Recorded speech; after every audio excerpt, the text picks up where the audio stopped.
So my name is Lalania Lampe, and I work at the Department of Health Services down in Madison. I have been there over 9 years now, and spent the first 7.5 years as the recovery coordinator, which is a pretty cool job. So got to work with consumers and providers and families across the state of Wisconsin on how to implement recovery. About 2 years ago, I made a switch into a role that was a little more defined and had some very specific tasks associated with it, which was great. As much as I loved doing all the recovery work, I really kind of wanted to step a little bit away from the purely philosophical base and into a little more concrete quality improvement kind of work. So for the last 2 years, I have been the Community Programs Quality Improvement Specialist in the Department of Mental Health and Substance Abuse Services. So my background is I've worked in consumer-run peer-delivered services for about 20 years, including being a case manager at one of the first agencies in the nation that was solely run by mental health and people in recovery. So it was pretty awesome. And I have kind of 3 major hats that I wear. So since I started at DHS in 2006, I've been kind of the person who's taken lead on developing certified peer specialists in Wisconsin. So that hat somehow moved roles with me and changed jobs, which is fine. So that's one of my major hats. I continue to be the state person who's kind of lead on all things peer specialists. The other major hat that I wear is in IPS, so individual placement and supports. And you're doing that here in Milwaukee County, which is very exciting. So I do a lot of work around that. So I'm the DHS leg of the 3-legged stool of IPS state team. And then the third major area that I'm responsible for is the functional screen, which is always fascinating to me because I have a 20-year history in strength-based recovery model, and now I'm in charge of something that's very much deficit-based. It's intended to measure what's wrong so we can establish medical necessity that meets all the requirements for funding. So it's been very interesting for me to wrap my head around some of this and how we do it. And it's been a real learning curve, but it's actually been fun. And it's very fun to have something so concrete to work on. So what's the number one thing I hear in terms of complaints about the functional screen? It's a terrible assessment. You're right. It is a terrible assessment because it is not an assessment. It is a functional screen, so it's intended to measure the level of functional impairment of people who are seeking recovery from mental illnesses and substance use disorders. That's the intended purpose. So I like to say that up front because I've been traveling the state talking recovery for so long, and when I roll in and start talking about this stuff, it gets a little confusing sometimes for folks who've known me over the years. But it's something that's really important. It collects a lot of really good data. It's part of the way that the state and then also by proxy the federal government assigns allocations for funding of our systems and programs. It collects a lot of the data that we use in Wisconsin for like the CCS reports and the CSP reports and all of those kinds of things. So it brings a lot of data in. It's linked into a larger data system in partnership with the PPS or program participation survey information. So I just want to kind of build a case as to why we use this. I will say that it's been a while since it's had a significant revision, and as you guys are learning more and administering more screens, I would love to hear from you about your thoughts, okay? So I run a lot of tests on the screen. It's been fascinating because I'm not really a techie guru, but I run lots of tests, and as you well know in CCS, people with substance use disorder only can be eligible for CCS. And so I had to do a whole lot of testing of the screen to make sure that folks who have functional impairments due to drugs and alcohol were screening positive for CCS, and I can happily say it works. It's very exciting. And so, but as you're running into stuff, as you're kind of learning and growing with using the tool, I would love to hear from you, okay? So let's go ahead and get started. So the main things that we're going to talk about today is we're going to walk through the screen, kind of step by step, really kind of look at the meanings behind different things, where some of the elements came from, and how this all comes together. We're going to tackle some real common mistakes, things that myself and other screen leads at the state level for the other screens have learned over time that kind of gets in people's way when they're administering the screen. So we'll talk through some of those errors. We'll definitely delve into your questions, and as Tamara said, we'd like you to write them down for two reasons. One is so that we can get all the questions on the video so that it can benefit other folks into the future. And also because I've only been working on this for less than 2 years. So while I've developed a lot of expertise, I don't know everything. So I want to make sure that your questions get answered completely accurately. So if there's something I'm not sure of, I will take it back and work with the team at DHS to make sure that we get those questions answered accurately, okay? And then we're also going to discuss the screen lead responsibilities. So that's very exciting for me because when Tamara approached me about doing this and talked about the screen lead component, that's not a component we've done a lot of formal training around, a lot of formal documentation around. So it kind of set me on this path of developing some of those materials. So I actually really appreciate that request because it kind of made me do something that I wanted to do anyway. So you have a folder. In the folder is the actual PowerPoint for today that we're going to be doing, okay? And then in the middle section, there are some tools for you to use. So how to get a WAMS ID. So that's something that a lot of people have questions about. So how do you do that? How do you get registered in the FSIA, or Functional Screen Information Access System, okay? So that's also in your packet and how you do that. I included the registration instructions. You still need to work with your county leads when you have new staff who are going to become screeners, but these are the instructions on how a person accesses the online training to become a certified screener. I included a copy of the web security access form. So the thing that needs to be signed to activate or deactivate screeners, and we'll talk through some of that, but there's a copy of that in there. There is a brand new memo that will be published after this training, because I'd like to hear what your thoughts are before I completely publish it. So it is in draft form, that talks about the responsibilities of screen leads for this functional screen.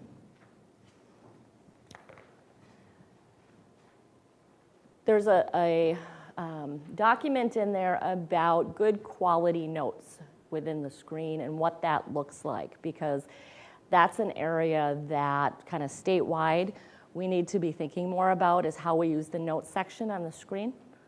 And so develop some materials around those attributes of a good screen.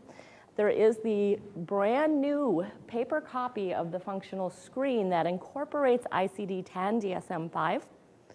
So up until the last month or so, it's all been based on DSM-4, and now we're working through that transition. So we want to make sure that both are available for some amount of time.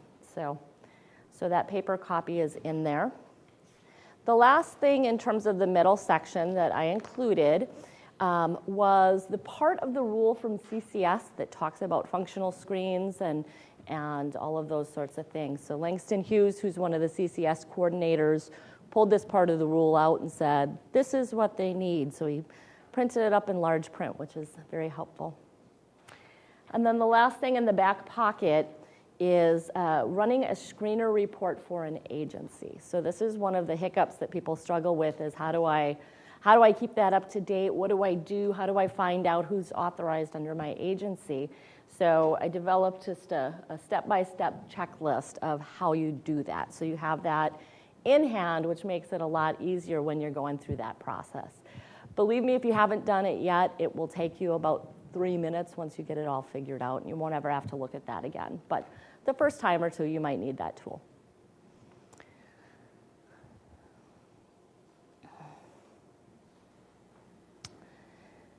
So the first thing we're going to talk about is the programs. So what programs does this functional screen cover? So CSP, so community support programs. I'm going to say, please let me know, wave, knock, do a weird little symbol if I'm using an acronym you're not familiar with. Okay.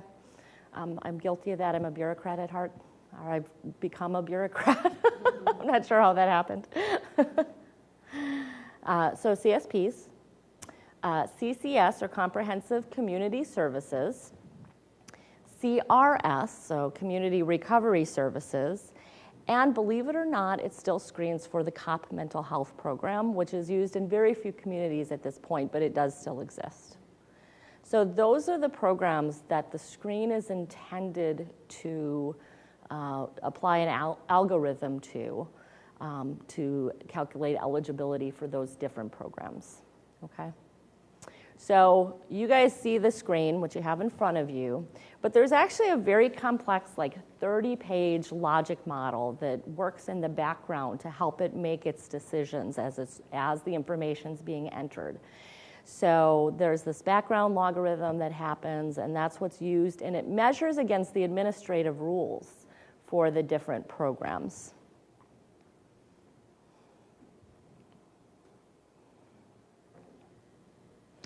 So I was so proud of myself when I made this little wheel. It was so much fun.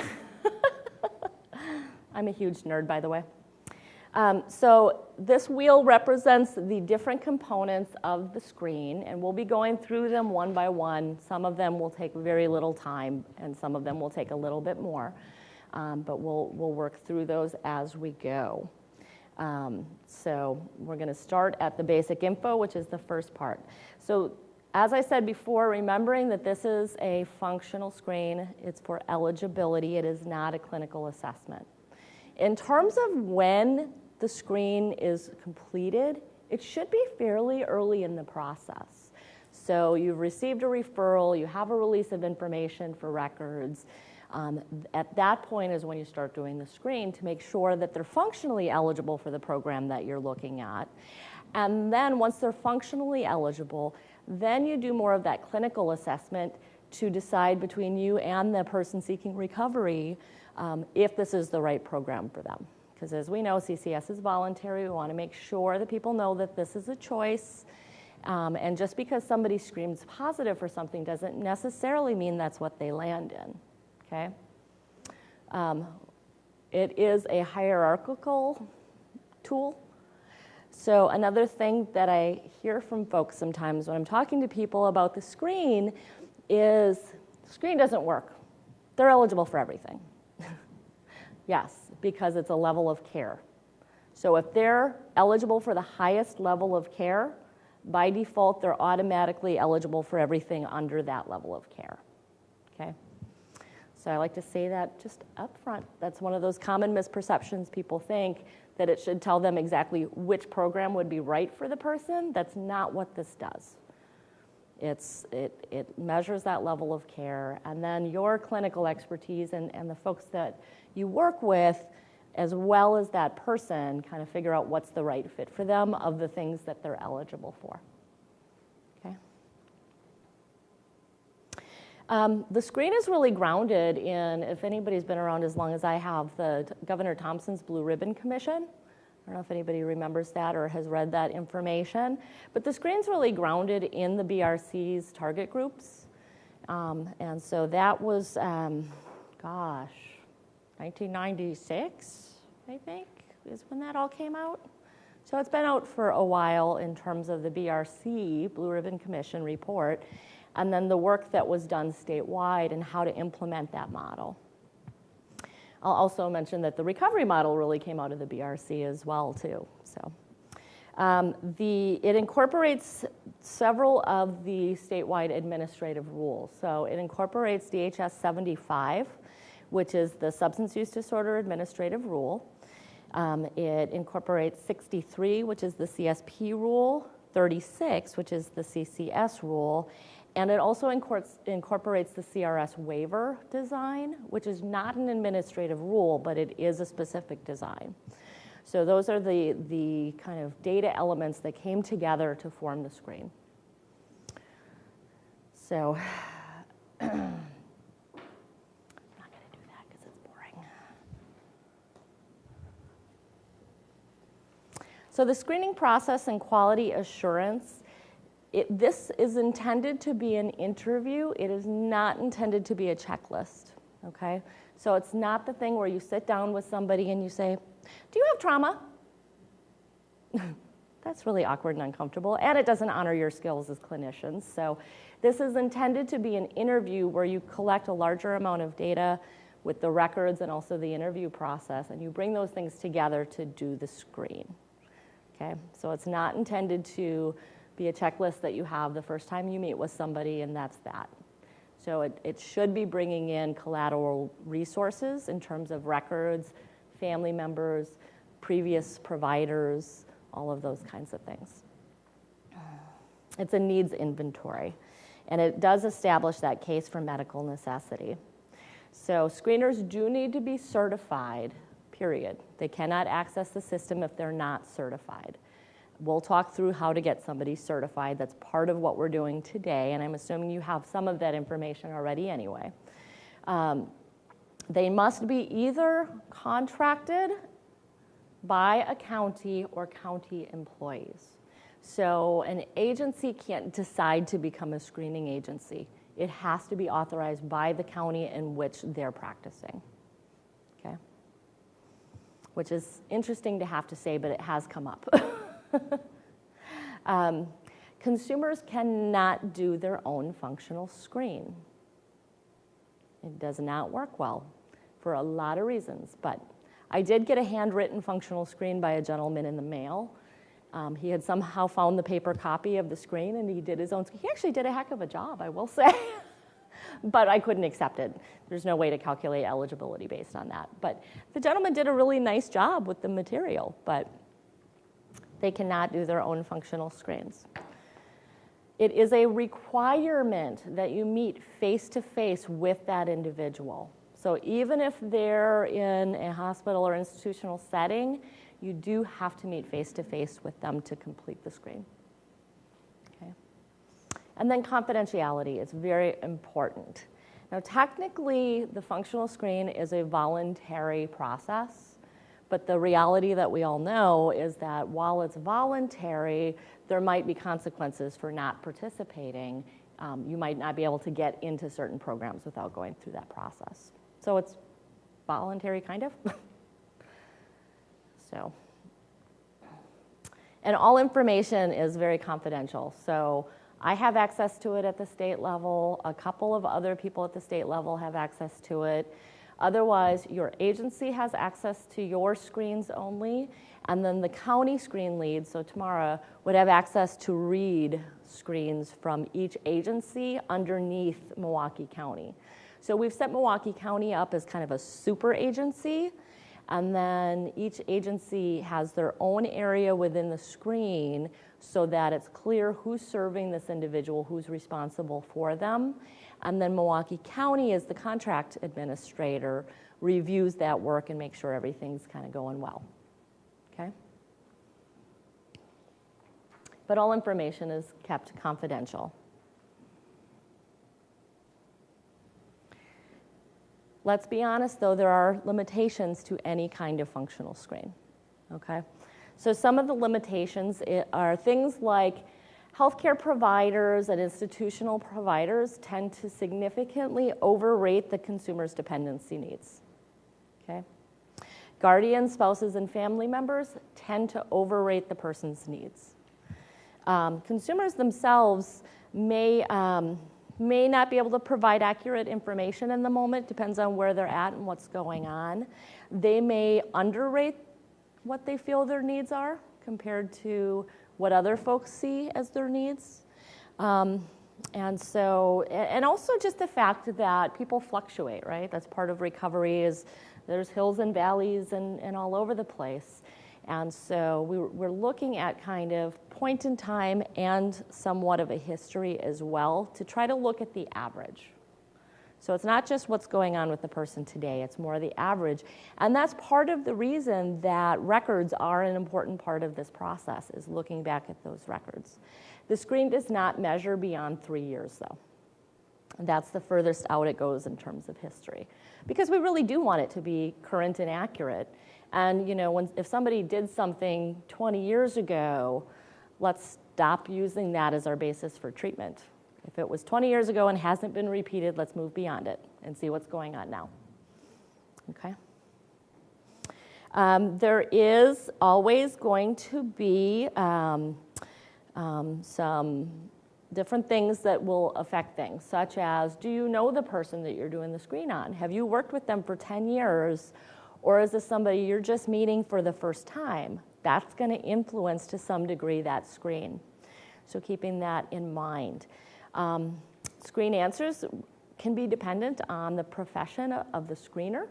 So a nurse is going to do it a little bit different than a social worker, who might do it a little bit different than a psychologist or psychiatrist, right? So that profession does have an impact on how that screen works. And quite frankly, and I hope I'm not being offensive, subjectivity is something we kind of married a long time ago in this field and haven't completely shaken, because it's really hard to shake. And the fact is that there is a degree of clinical expertise that does play a role in this, but some of that is very subjective to the screener. The goal is the most accurate possible description of the person's abilities and deficits. Neither the person's opinions, their family members, or the clinicians, none of those things on their own comes up with a well-rounded screen. It's bringing all that information together. Okay?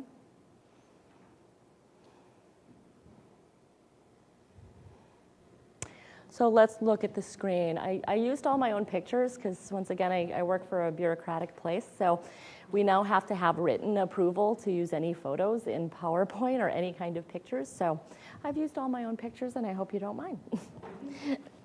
So we're going to start looking at the actual screen. I will say that all screenshots are based on fictional consumers. Some of the elements might come from my experience of 20 years in the system, but it's not based on any one individual. All names used are either fictional names or they're based on a public entity who has a self-defined disability, okay?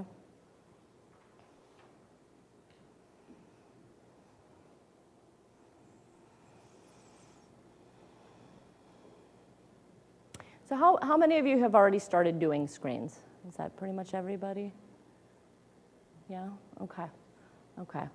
So we are going to go through some of the basics, the navigational tools, all that kind of stuff, which is fairly boring, but I've realized over time that you really do need to go back to it, because a lot of times folks do this online training, and then maybe they don't do a screen for 6 months, and then they do so it gets to be a bit of a challenge. And so we're going to go through the screen as we go. So there's a handful of topics that we're going to talk through. This is kind of the home page. This is where you look folks up. Anybody you've looked up recently is going to show up under My Recent Screen, so you can go back to them very simply. You don't need to re-enter their name and contact or date of birth or social security number. This little mark here, it looks like a clock. It means that a screen was started but not completed. So any time up until eligibility is calculated will show up as that little clock. Okay? The green marks are for ones that have been completed all the way through, so eligibility has been calculated.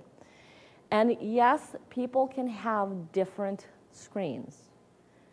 So there's a long-term care functional screen, which is known as the adult screen, even though most of our screens are on adults as well, but that's known as the adult screen. There's the CLTS, so the Children's Long-Term Care Screen, the mental health screen, and then the personal cares screen. So any one person theoretically could have a combination of any of those, depending on the stage of life they're at, their age, other complicating factors, physical issues, illness, things like that. If you ever have a question on a screen, when you click on it, and this will come up in just a second, you can see who did that screen, what agency it was. So if you open up a new person that's new to your agency, and you see that they've had a mental health screen started, or they have a long-term care screen that's been completed, you can get that information off of there on how to follow up with that.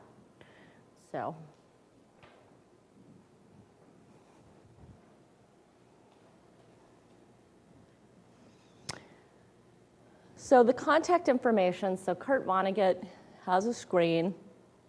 The Mental Health Test Agency, isn't that creative, did that screen.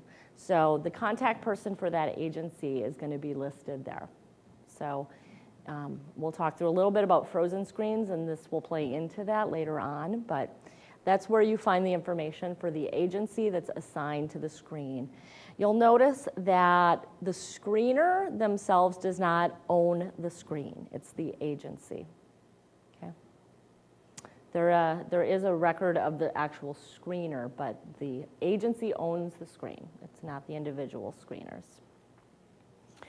So the agency assigned is circled in red there. That's where you can get all that information.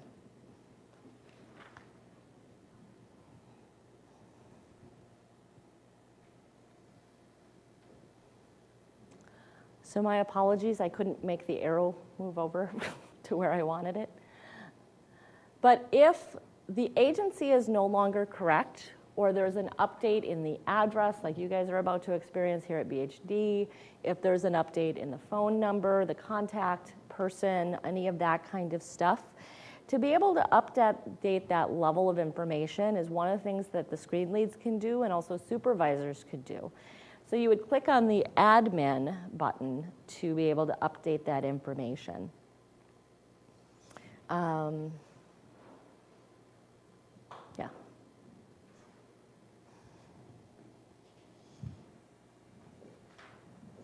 That brings you to the administration area, and that has a link in it to modify the agency contact information. By clicking it, another box appears with a drop-down menu of agencies in which to select from for your county. So it's kind of like built by county and then agency, can be sub-agency, the different screen types. There's about 10 different versions of screen types. So there's the read-only access. So, you know, somebody at the county level who's going to be reviewing everybody's screen would probably have read-only access. There's the mental health screeners. And then also, there's always going to be all the other screener types as part of the drop-down. So once you click Next after updating the information, all changes would be completed by, like I said, a screen lead or management person with that access. The entries for that area are pretty limited in size, so you do have to be pretty concise if you're updating your agency information.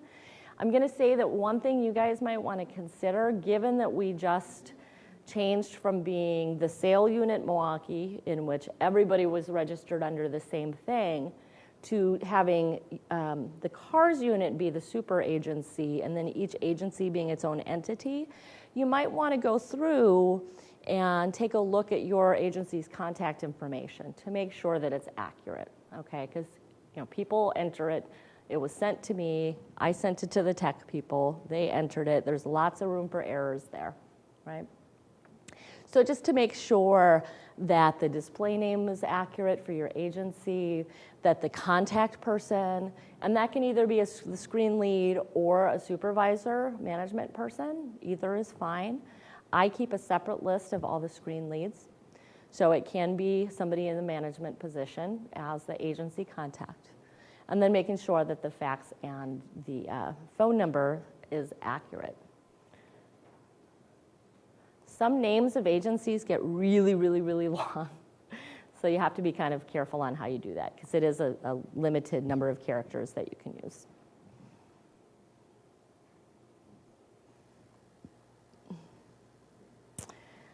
All right, so the next practice is we're going to review on how to search for a person. You do need to know the person's full name, and it's their legal name, because that's how they're going to be entered into systems. So if they have a nickname, they might not come up, okay? And then you have to have either a date of birth or a social security number, one or the other. The most accurate way of searching is going to be the social security number.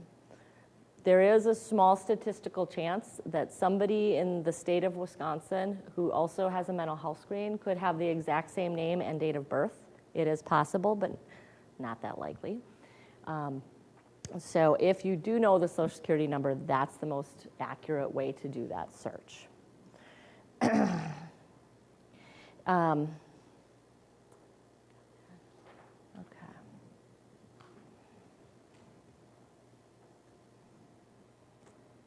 So we're going to search for Whoopi Goldberg. And when I type her in and hit search, there's no matching record, right?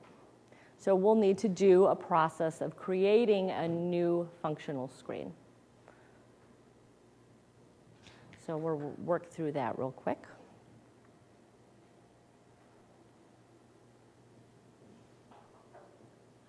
So there's no people that meet your search criteria. Please modify and try again, or click the Create New button.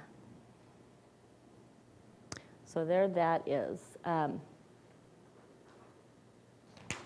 Creating a new person. Where am I?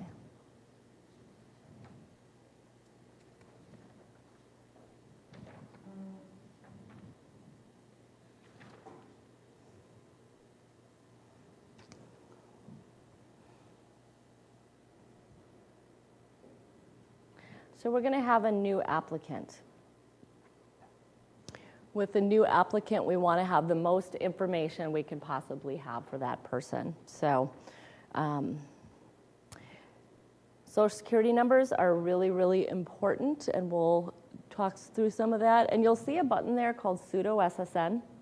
So if you don't know a person's social security number, if they're coming to you new and you don't have the records yet, you can click that pseudo SSN, and it will assign a fake social security number, which then you need to, once you have the SSN, you need to fix that and update it so that it's the actual person's social security number.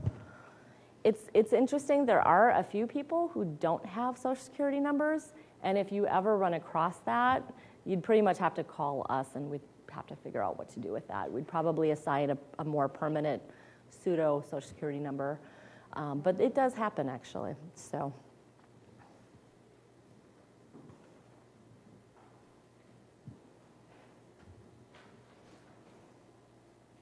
that's how you would add a new person, and then you would hit next, of course. All right, so we have created Whoopi Goldberg in our functional screen system. So we want to. There's a master consumer index. I don't know if you know what that is, but that would also check for the person's social security number and do a verification process if you've entered one, okay? So they do have to be verified in some way. But most folks that we're serving have records in that master index. So you can verify it that way. Following that step, when you've created the new person, you go back to the home screen, and that person will appear at the top of the most recent screens area. So that's where you click. So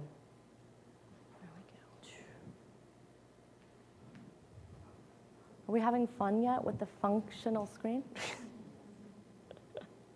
I do have to say I tried to name this presentation that, and it got rejected by the secretary's office. Apparently it's not fun to do functional screen training. So in this case, Whoopi Goldberg actually had a CLTS screen started but not calculated. There's nothing checked in the mental health area. So you know that Whoopi Goldberg has never been reviewed for eligibility for mental health programs, okay? But she has been looked at for the Children's Long-Term Care System. but not calculated, okay?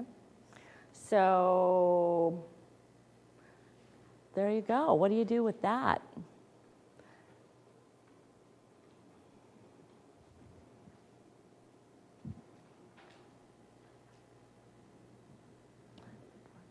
Wait a minute.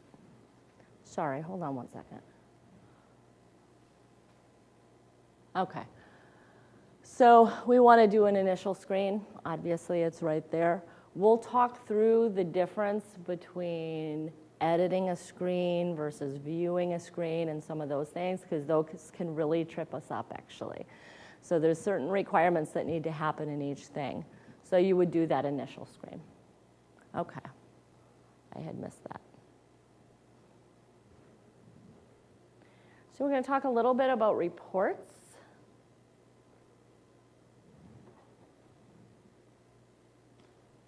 Oh, actually, let me just, if a person does have that CLTS screen started but not calculated, you do need to find out what agency did that. You have no way of starting a new screen while there's an uncalculated screen floating out there. And I don't know if you've run into that yet, but it does happen. So if they were looked at by XYZ agency in Fond du Lac, and then they moved to Milwaukee County and they started a screen there, you would need to work with Fond du Lac County to close that out, okay? So you would need to look up that person, find out that screening agency, contact that screening agency that did that initial screen, and work with them to do, they do need to either calculate that eligibility to finalize it so a new screen could be started, or you can work with us to close it out after we verify that it's no longer active. And like, we know that sometimes agencies close. So if they have a bunch of uncalculated screens out there and the agency has closed, there's no way to do a screen transfer at that point. So that's one of those cases. You would contact me. I would work with you and the if possible, the original screening agency and try to pull that together. You as screen leads do have the ability to transfer screens, and we'll talk a little bit about that as we go. Transferring a screen is something like you have to have a release for it, for their records, make sure you have the proper documentation. You can either do it yourselves or you can contact us and we can do a screen transfer. And if the agency no longer exists, once again, you can't do a transfer, in which case contact us and we'll work with the tech group to do a hard push for closing that old one out. Okay? So they cannot be transferred if they're incomplete. So,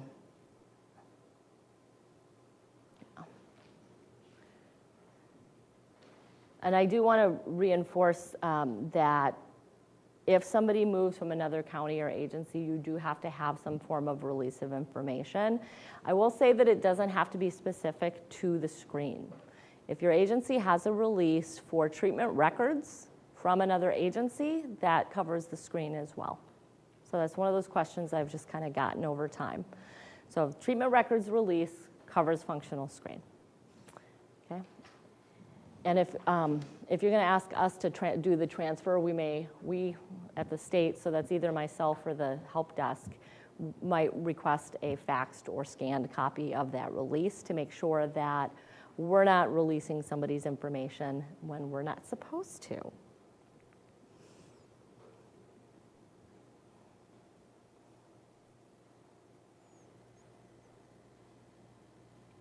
So how many of you guys have started doing any reports?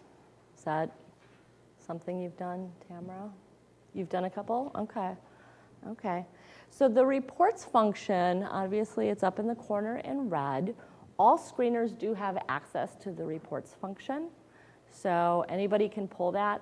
There's nothing in there that would be HIPAA issues. You can get lots of different information from the reports options. So when you click on reports, it takes you to a brand new page. The most common report used by supervisors or screen leads is the late screen report.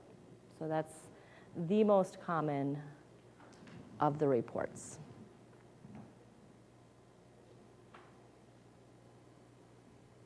And this is what it looks like. So the late screen report, so they're supposed to be done yearly, right? So that's how often screens are supposed to be done. And you as screen leads can run those reports and then follow up with your screeners if they have late reports. It is a requirement with the CCS expansion that those reports are done, or the screens are done yearly updates. But that does not mean you do a new screen every year. It means you update the screen, okay? So in this case, we have CSP. These are all CSP folks because it was pulled out of data that was already there. So I do have to say it's kind of fun. We have this kind of mirror system that looks exactly like the FSIA that you guys use, but it's all fake.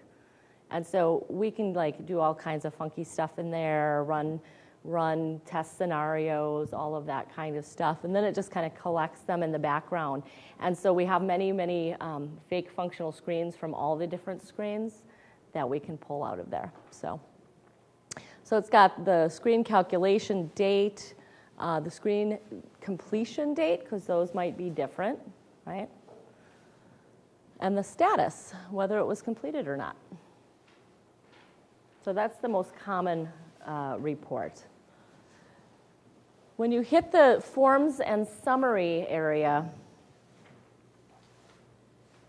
for mental health and AODA, I will say out loud, I'm not a fan of using AODA in this, but it's really challenging to change things. So at some point, it will be updated to be actual current language of substance use disorder, SUD.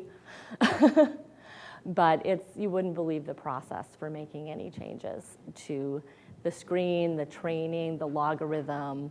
We have Deloitte, we have all these contracts that make all of those changes. So it's a pretty significant thing to make changes. So that is on my list, absolutely, because that is not language that is common use anymore.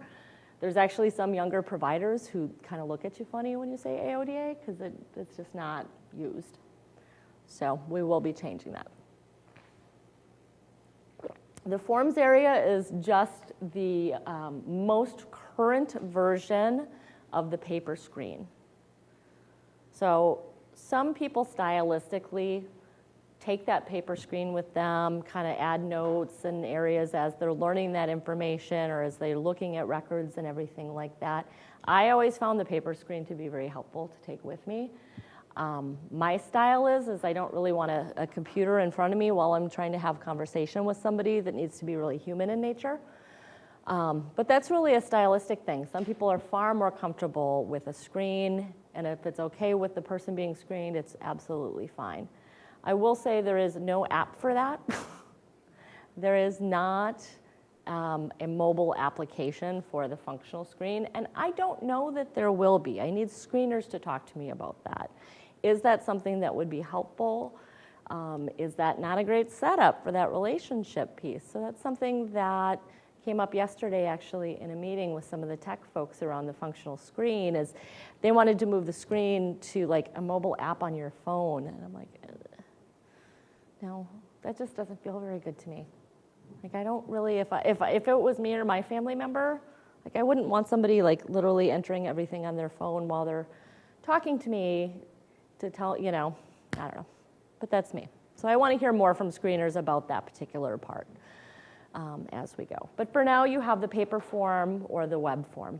So those are the two options. And then you can click on the mental health AODA reports. So there's lots and lots of reports there. I will say feel free to play in the reports area. You really can't mess anything up. So if you're in the reports area and you go, oh, I don't wonder what this does, and hit the button, it just pulls data. You're not actually manipulating any of the data. So feel free to play around in there and see what might be helpful to you, because that's something you have to decide for yourself. So there's different things that are used in different ways. So here's a list. So we actually have far more reports than the other screens. Yeah. When you run a report, the mental health unit reports, does it just pull data from your agency screens, or is it? So when you run a report, does it just pull data from your agency? Yes. Yep. So you only have access to the information entered by your agency. The county folks have access to more congregate. I can get access to statewide, so if you have like bigger picture questions, I'd be happy to help out with that. But it's really, you have access to your own agency's information. So just because, and I don't know how many agencies are here? Can I ask that? 8? And so you each have a separate contract with BHD? Okay. So it's set up so that you can only view your own stuff, but the county can view all of your stuff, okay? So there's the screen summary at agency level, so you can pull a list of the folks who have been screened by a specific screener through that. So that can be really helpful. The eligibility summary report, so that can kind of lay out who was eligible for what of the screens that were done. And you can enter different time frames. So you want to measure the first quarter of 2015. You could come up with a report that tells you how many people screened positive for CCS, how many people screened positive for CRS out of the screens that were done by your agency. The screener summary, that's another one that you will probably use fairly often. So that's the list of authorized people who can access your information as an agency. This is the one that you will use to keep it updated. So we're implementing a lot more security around this because of data breaches. And we'll talk more in the screen lead piece of that. But it's really dangerous to not keep that list updated because we have no way of knowing who works for you. We don't have a clue. We have no way of knowing when a staff member is terminated for cause and they're really, really angry at your agency and you don't remove them as a screener, they can cause havoc because we don't know they don't work there anymore. So they can get into your agency information. So we'll talk later on about how to deactivate somebody, but that's really important. So that will give you that list of everybody in your agency, and you can run that list by active screeners, inactive screeners, read-only access. You can run it in a multitude of ways so that you can capture everybody with access. So the late screen report, we've already talked a little bit about the late screen report. The vocational assistance report, I'd like to see this beefed up a bit in the screen myself, but this can give you some summary information on the number of people screened who are saying that they're interested in work, they want employment. That can help you take a look at that penetration rate for like IPS. You know, if your agency serves, 170 people, and your screens are telling you that 92 of those 172 people are interested in work, and your agency only has 3 people working. That tells you a lot about maybe some areas to focus on to move folks forward in their recovery process. Okay. The Social Security status report. So you can tell like who still has a pseudo SSN floating around out there where they have never been verified with their Social Security number. That's information that you can pull for your agency and see what needs to be done there. The substance use report. So as you know, there's a section around substance use disorder in the screen. And so you could run a report for your agency that tells you of the folks that have been screened, what % of them are reporting that they're struggling with substance use disorder and they're having functional impairment due to substances, right? So you might have other tools to do that as well. And I really want to encourage people to be very clear with the substance use section. It's different than the other sections. And it is reporting on impairments. It's not as clinical as some of the other sections. So it's self-report, it's history. You do not have to be a substance use professional to fill that part out.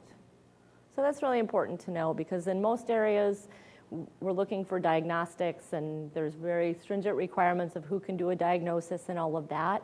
That section is really just looking at outcomes of use, okay? So you do not need to be a substance use provider to do that one. And then the functional status reports, so applicant level summaries for an agency. So what's going on the applicant level? Is there any questions before I go on?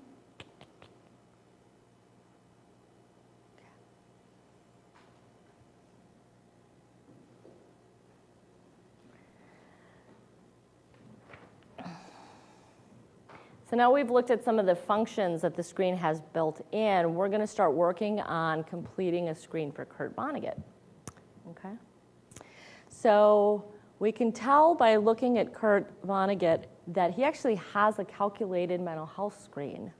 So we need to take a look at, there's been some significant changes with Kurt, right? So there's been some bad stuff that's been going on. He's experiencing a much more heightened experience of symptoms. Maybe there's been some police involvement, other things like that. So we need to do some updating and editing. So you want to use the edit to work on the screen. If you want to view, you can do that, but you cannot do changes in view. It's only looking at it.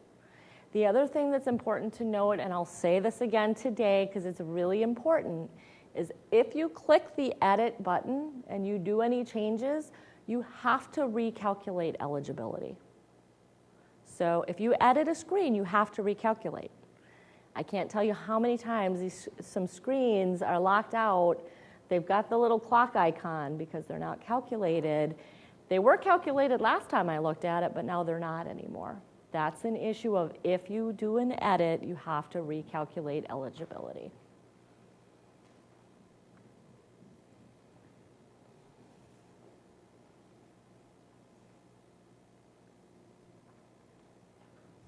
So we're going to start looking at the basic information. So like I said earlier, we're going to kind of start going through the screen piece by piece and breaking some stuff down, okay?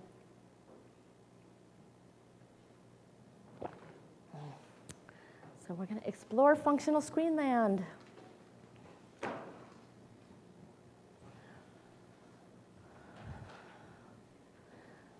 So as you can see, I was working on an initial screen for Kurt Vonnegut. And there's several times, believe it or not, where an initial screen could be done. So it's not necessarily just the first time you do a screen on somebody. So there are different screen types. So it's straight out of the instructions. I'm assuming that you all have magical little binders with all the functional screen instructions, right? So this is kind of out of there. So, and initial screens are completed more often than you would think. A rescreen can only be done if a person's already receiving services and registered within your agency. You want to use that view function instead of edit if you're reviewing a screen and just kind of looking at what's going on.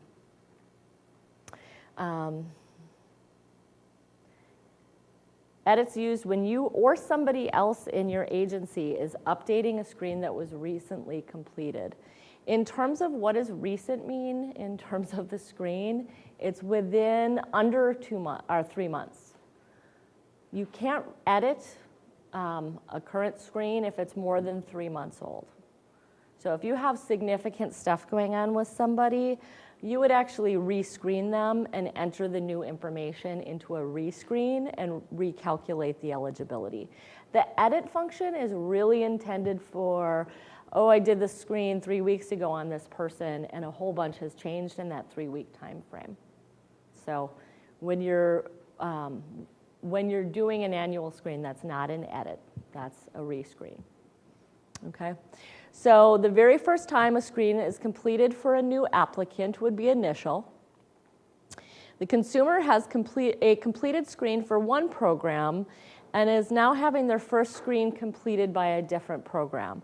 So if you have a functional screen, a mental health, substance abuse functional screen for somebody, and they suddenly are developing some real long-term care needs, and the long-term care adult functional screen needs to be administered, even though there's a complete and calculated mental health screen, that's still an initial screen under that long-term care screen.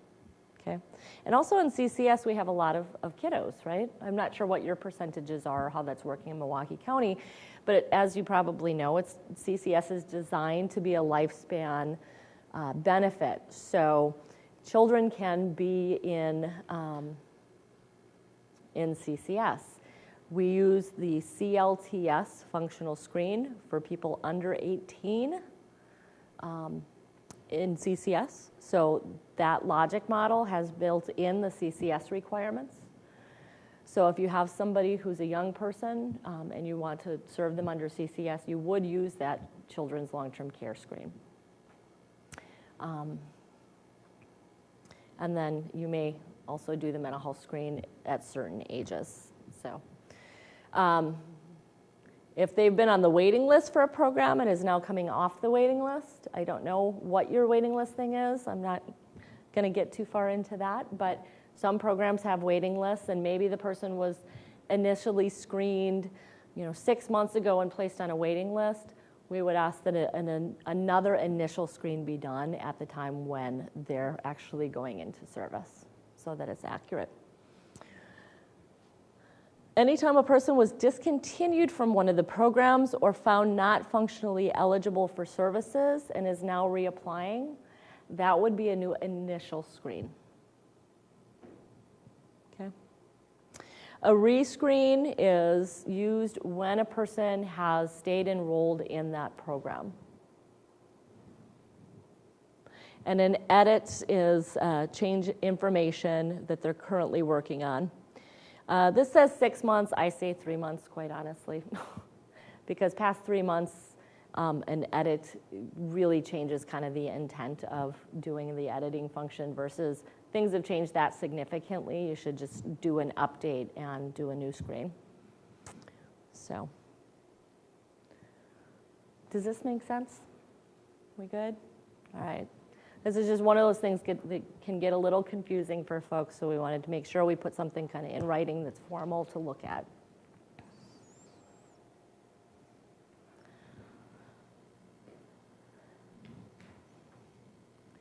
So we're going to start talking about referral sources. Can you tell me just a little bit about where you guys are getting referrals?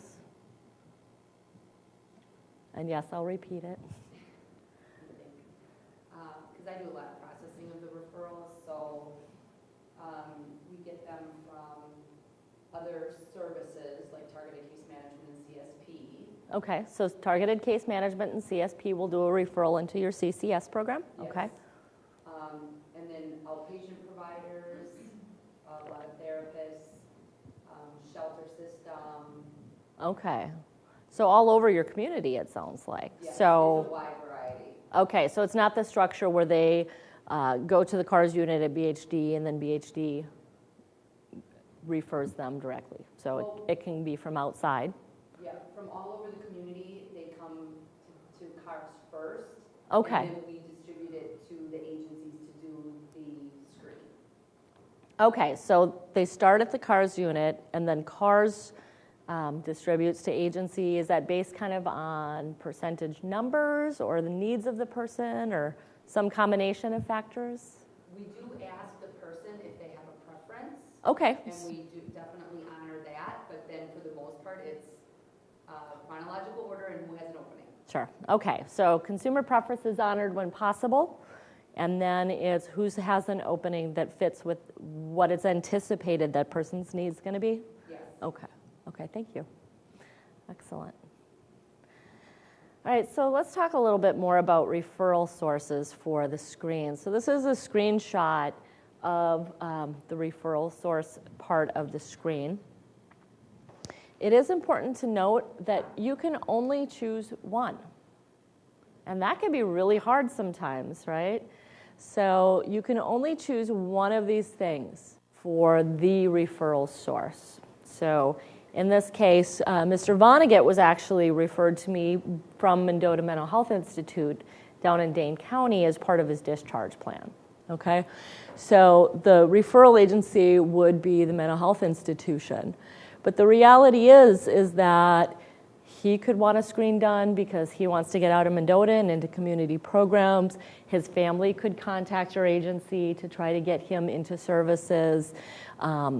There may be a treatment provider from previous to going to the institution who maybe contacts you around that. But in this case, when it's Mendota and it's specifically part of a discharge plan, they're going to be forwarding you a lot of the records and helping you connect with maybe other agencies that might have served him.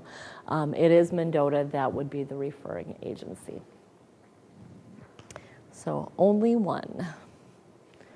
And also notice that we also incorporate other systems into the referral source areas. So it is possible for a substance use provider to do the referral into CCS because the person's functional status is significantly deteriorated. They need another level of care than counseling or support can really provide. We do allow for criminal justice system. I'd say that's probably not as common, but it does happen. ADRCs, I know you guys have significant ADRC stuff going on in Milwaukee County, right? Do you get referrals from them, from ADRCs? To CCS? To CCS? No. No, okay. Well, we've had a few. Okay. Do they intentionally serve people living with mental health and substance use disorder? Or are they really much more focused on the physical and aging side of things? Okay. Yes, and we had a meeting with them recently. Okay. So that we can try to get more referrals for CCS. Okay, great. Do you guys use your 211 system? Do you connect directly with 211? That's wonderful. I met with the director of Wisconsin 211 recently, and my mind got blown a little bit. I didn't realize really how much that they can do. And so we talked a lot about how to make sure our agencies and our peer organizations and all of that have the ability to be listed in their system. Child welfare is another area that could be a referral source as well. So you can have a secondary source and a primary source of information. So the primary source in this case is the hospital staff at Mendota. So that's the primary source because there's a presumption here in this kind of test case that he's been there for a little while, maybe hasn't had a lot of connection with his old community provider and family and other things like that. So once again, you can only choose one as the primary source for the information. And it can be the individual, and that's okay.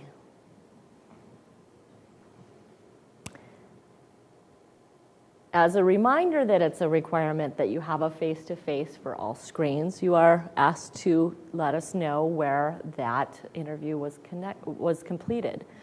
So at least the initial. It's always good to have multiples with this kind of information and this level of detail, of course. And those might happen in other places. But where was your initial screen completed? Where did you work together for the first time? So it is, once again, it is required that there's a face-to-face, and it's also that the consumer themselves cannot do the screen.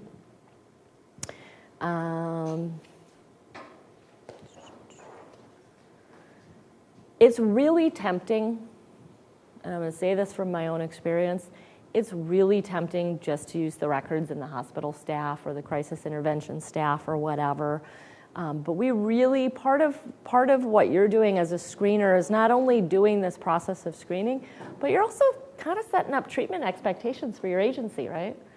So in this, you're kind of demonstrating person-centered care, you're demonstrating some recovery modeling kind of stuff, you're able to deliver some level of hope as you're having these conversations. So setting up those practices, recovery-oriented practices and person-centeredness is part of what you can do as a screener.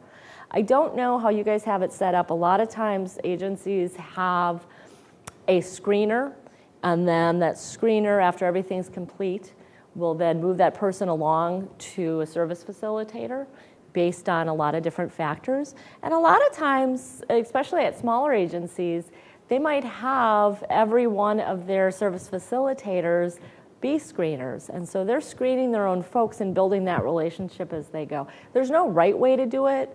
I think it's more person-centered to have the person that will be serving them doing the screen, but it's not always practical, right? There's a lot of different pieces that can make things complex.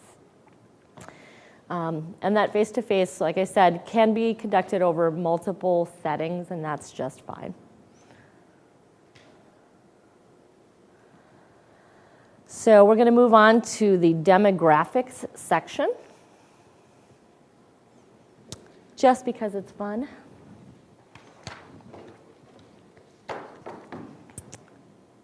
It's important to capture the types of insurance that person has. It really helps your billing department if they're using that information to calculate different forms of eligibility. This, once again, is the functional eligibility. It's not the financial eligibility, and it's also not the program match component.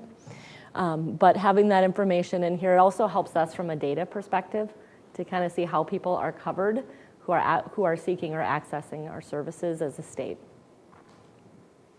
The ethnicity and race section, I would ask that you have the individual define that for themselves, okay? So we're not going to necessarily just look at the person's exterior and define that. There's a lot of people, as you know, who have multiple race and ethnicities, and we want to know what they identify with. So in this particular case, Mr. Vonnegut is actually Asian. So he's Asian, but he was raised in a Caucasian household, which might be really helpful to a future provider if they're looking at him and then trying to build cultural competency around, being Japanese when he was raised in a very Caucasian household, or his family really doesn't practice some of that cultural piece. So we want them to define that, and we also want to say if there's any mitigating factors to that. Okay. Who can issue a court order? I'm just going to ask that question. What's a court order? This is involuntary treatment. And who can issue an involuntary treatment order? A judge. And nobody else. This is one of those areas, like some ethics and boundaries for certain fields, where there's a little bit of kind of urban legend around what things mean. We have often seen things like probation rules interpreted as a court order. Your probation has a rule, or your parole, that you will take medication. That is not a court order. That's a condition. Very different thing. What about an emergency detention? Is that a court order? I'm seeing head shakes. No, it is not a court order. It is an emergency process, as you're all very well aware, that is often interpreted as a court order, but it is not, legally speaking. A director's hold or a 72-hour hold in a hospital-type setting is not a court order, okay? So this is really important because the court order component is one of those data elements that we really look at and count on when we're looking at statewide trends and everything. And there's a lot of misconceptions about what a court order really is. So issued by a judge, not the same thing as an emergency detection or a director's hold. Those things could lead to a court order, but they in themselves are not one. Chapter 51 is often used for court orders. Negotiated settlements. Do you guys deal with those very often? I know I used to all the time. So they're alternatives to a court order. So if somebody has voluntarily signed a negotiated settlement with the court, that is not considered a court order. It's an alternative to a court order. If the person violates their negotiated settlement, it will likely become a court order at that point. So it's a hold open is how it's referred to in the court system a lot. So if they either refuse to do the promise on the negotiated settlement or they don't follow the conditions of it, it then often becomes that. So, and probation parole orders are not court orders. So, another of those areas that can get a little weird. So the contact information area. So add new as your friend here. I can't tell you how many screeners I've worked with who are like, I can only enter one person for the contact information. And somehow they don't see it. And I don't know if it's because of the color or where it's at, but they don't see that add new. You can add up to 6, I believe. Up to 6 contact information folks. So, it can be the guardian, power of attorney, spouse, adult children, peer specialist, AA sponsor, any of those folks that would be helpful to that person's recovery. Okay. So anybody that is seen as important. So in this situation, Mr. Trust is the legal guardian and an attorney at law of Recovery Incorporated. It also lets us know when we can contact this contact person, right? Because there's a lot of folks that want to be helpful, but they have stringent lives, they have kids, they have jobs, they have all of that kind of stuff. So that note section of letting you know what's the best way. Some people do well with email, other people are better with phone calls. We want to kind of know that, especially if this were to move into a crisis situation, we had to contact this guardian. Having that information right there is very helpful. So, I'm probably best on the phone, honestly. I hate phones, but I don't know about you. I get lost in email because I have so many of them. I'm trying to distinguish, 3 hours a week at the end of the week to clear out my email, but I always end up being busy doing something else. So we're going to talk about living situation section now. And then I think we're going to take a break. All right, so let's just go through living situation, and then we'll take our break at that point.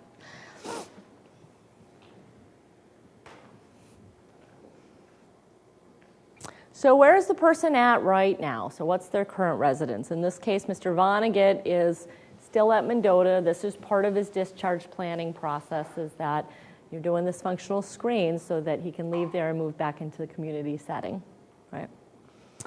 Other does include jail, as is obvious, but unfortunately that is a living situation for some folks. The prefers to live section, I'd like to caution people to be careful with this. This is not where I think he should live. This is not where his mom, who is his guardian, thinks he should live. This is where he prefers to live. And that's really important. That's what we're trying to capture for some of those data elements.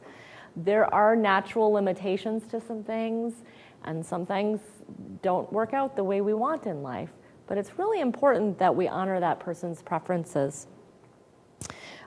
If collateral contacts have strong feelings about the appropriate living environment for the person, they are welcome to give you that information, and you are welcome to put it in the note section. Go ahead and detail that out. And especially, my experience has been with family members, when the person has a long history of group home or incarceration or institutionalization, they have pretty strong opinions, and often it's based on history. And you want to validate those feelings because they are important, but that doesn't necessarily mean that's the way it's going to go. So, in this case, Mr. Vonnegut would really like to live with his girlfriend, Mary Monroe. I think that sounds pretty pleasant. And adults like to do those things, and that's okay. We don't know if that's going to work out, but that's kind of clinically up to that relationship and collaboration between Mr. Vonnegut and his service facilitator and his recovery team. So that doesn't get decided as part of the screen, but we want to record what he really wants out of life in that area. So let's go ahead and take a 15-minute break. Is that okay? Do I need to do any song and dance? Or okay. So it is about 10 o'clock, so let's come back at 10:15. Okay, welcome back. Welcome back. So I got some good feedback over the break that it's kind of like those little things that you wouldn't normally think of that we're talking about that'll be helpful over time. So I'm really glad to hear that. And like I said earlier, a little bit of this is piloting this new training, so I'm glad to hear it. Seems to be working pretty well so far. So the next thing we're going to start talking about is the vocational section. I have a specific weak spot for this section because that's one of my other major hats is working on vocational stuff with folks. So I'm a big believer in work as a path to recovery.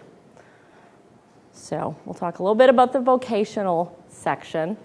So obviously, it starts off with their current work status. A lot of times when we're starting to work with somebody with a screen, a lot of times, but not always, they're not employed right now.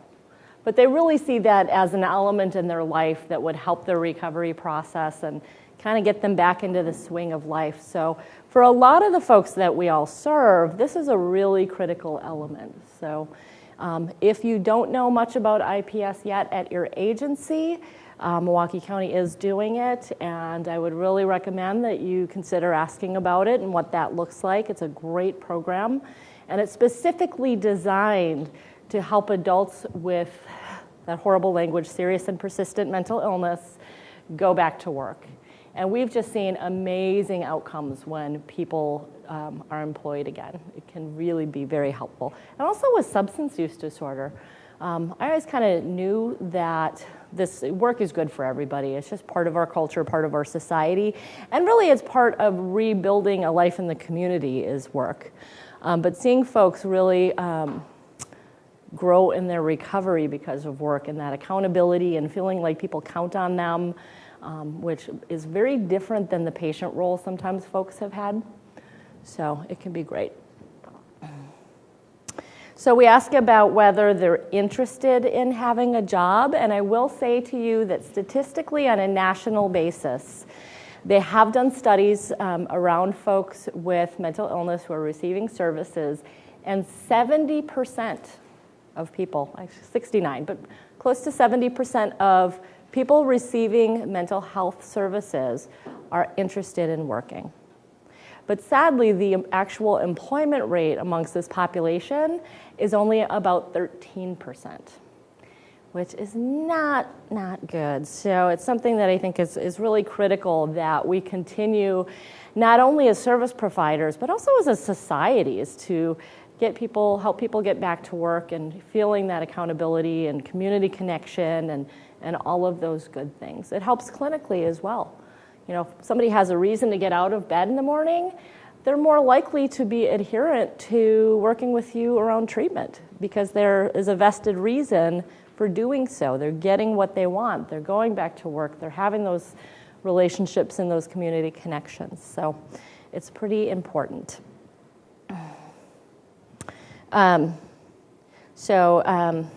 Whether they want to work, all of that. And then whether they need assistance to work, it's really important as you move through the screen that we be very careful with the language needing assistance. So that's really defined on health and safety as opposed to you take too long to do it, so you need assistance. And that's really easy to fall into. And we'll talk a little bit more about that, but do they need assistance to function at the job? Is job coaching something that would be helpful to them, at least for a while? A lot of the folks we serve, especially who've been out of the workforce for a while, working with them about expectations and presentation and building relationships with coworkers and all of those soft skills that are really important to work, which not all of us have mastered, at least at my job. Expected tasks, all of that does not include transportation, but other areas. And IPS might be a great referral for somebody who is needing some of that kind of assistance. We're also interested whether folks are interested in going back to school.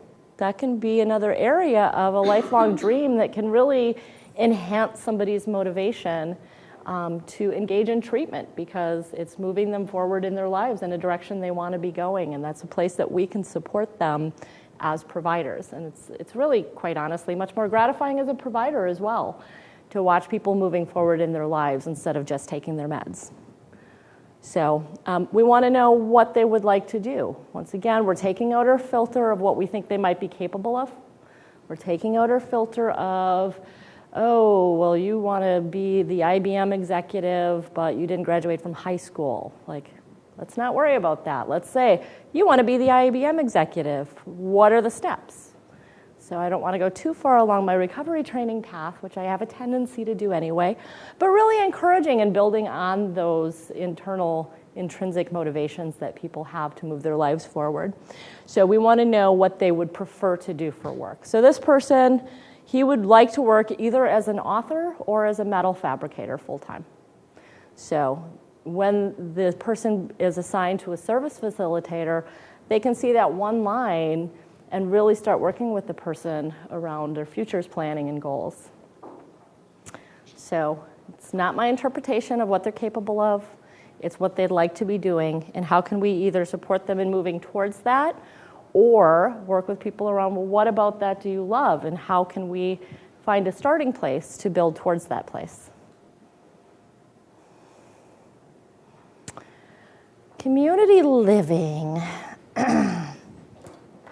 So once again, community living, we're talking about the needs for assistance in these different areas, and it's not about how long it takes type of stuff. So the main areas, I guess I should switch slides. Do they need assistance from another person within the last 6 months? So once again, it's that average of needs over a time frame because people go up and down with their needs. So we want to look at what that is for that person. Assistance includes monitoring, supervision, reminding, coaching, or direct care service. So benefits and resource management, I think we all need that actually. I know I'm a train wreck around this time every year where we have to do our updates on our benefits, and I just don't know where to start most of the time, so I need this person too. So it does not include money management, though. So this is the benefit stuff. So it might be helping them access the benefits analysis if they're considering going back to work. What's it going to do to their Section 8 housing if they have a different income, all of that kind of stuff. So I think here in Milwaukee, your Independence First does most of the benefits analysis, right? Okay, and then ERI also does some as well through the area. So basic safety, unable to immediately recognize dangerous situations or respond in an emergency. So it's important to note this does not include high-risk behaviors, especially ones that I define as high risk as opposed to things that are kind of statistically high risk. So drinking, alcohol use wouldn't necessarily go in this area. Poor health habits, unsafe sex, all of those kinds of things are, dangerous choices, but that wouldn't go in this section. So are they able to really understand when they're in a dangerous situation? Do they know how to call 911 if their stove starts on fire? Do they know how to use the extinguisher in their apartment if need be? Some of those kinds of things. Social interpersonal skills, and you'll notice that these are all yes, no so far. So assistance to effectively interact with others, adult social relationships, recreational activities that the person finds interesting. Do they need assistance with relearning those skills, maybe that they had lost along the way? So once again, these skills were all developed out of that Blue Ribbon Commission and the CSP administrative rule. So each of these areas has a very distinct purpose behind it. You also do capture, like when we're looking at getting or receiving supports, it's not just professional supports. So if they have a neighbor that assists them with some things, that would be counted in the functional screen. If they have family members that are doing some stuff, that would be counted. So it's not just professional paid supports that would be recorded in the community skills living inventory. So the screen is based on needs, not what they're getting. And this is another area that's a common mistake that I see. I will get a call from an agency, oh my God, he's no longer functionally eligible, but we all know he still really needs to be in this program. He really wants to stay in this program, and the screen's telling us he's not functionally eligible.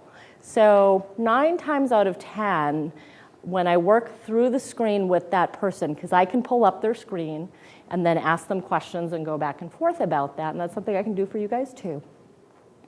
9 times out of 10, it's because they're not counting the need. So if the person is getting supports around socialization skills, right? Well, it's not a need because it's being met. So they check no. But it is still a need. It just happens to be met.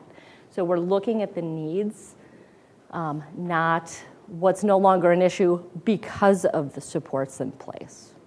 Okay? So there's that element of clinical expertise and judgment that we count on screeners for. And there's a reason why there's training and requirements for screeners, and that's part of the reason. So if a person's in a facility and you're not really sure what they're going to need, you need to estimate that based on what you know about the person, what the collateral contacts say, what the facility says, and what you think based on your own professional judgment, and estimate it that way, okay? So if they're in a placement that covers all their cooking and does their money management and, you know, does their laundry and does all of this stuff, what's it going to look like when they're in their own apartment? And you might not know completely, but use your best guess and run the screen that way. You can always adjust later if something surprises you. Okay? So, and basic means adequate for health and safety. You always, the question you want to ask yourself when doing some of these questions is, if you took this same person and had 5 of your functional screen colleagues do the screen on that same person, are you likely to come up with the same answer? That's always the question. And especially when you're looking at different disciplines. So is an OT person going to see that radically differently than the social worker? So trying to find have it in your mind of, how would other people also answer this? I might have a different view because I know the person really well, or I have a PhD in community living skills, or whatever it might be. So you might see it a little differently. So try to wrap your head around what would most screeners say about this situation. And that's probably the answer that you should go with. And especially when you're also talking about culture, that's a big part of it too. So my expectations coming out of my cultural background might be very different than yours. And I want to look again at that bigger picture of, if we had 5 screeners working on the same screen, could we come to consensus of that person's needs?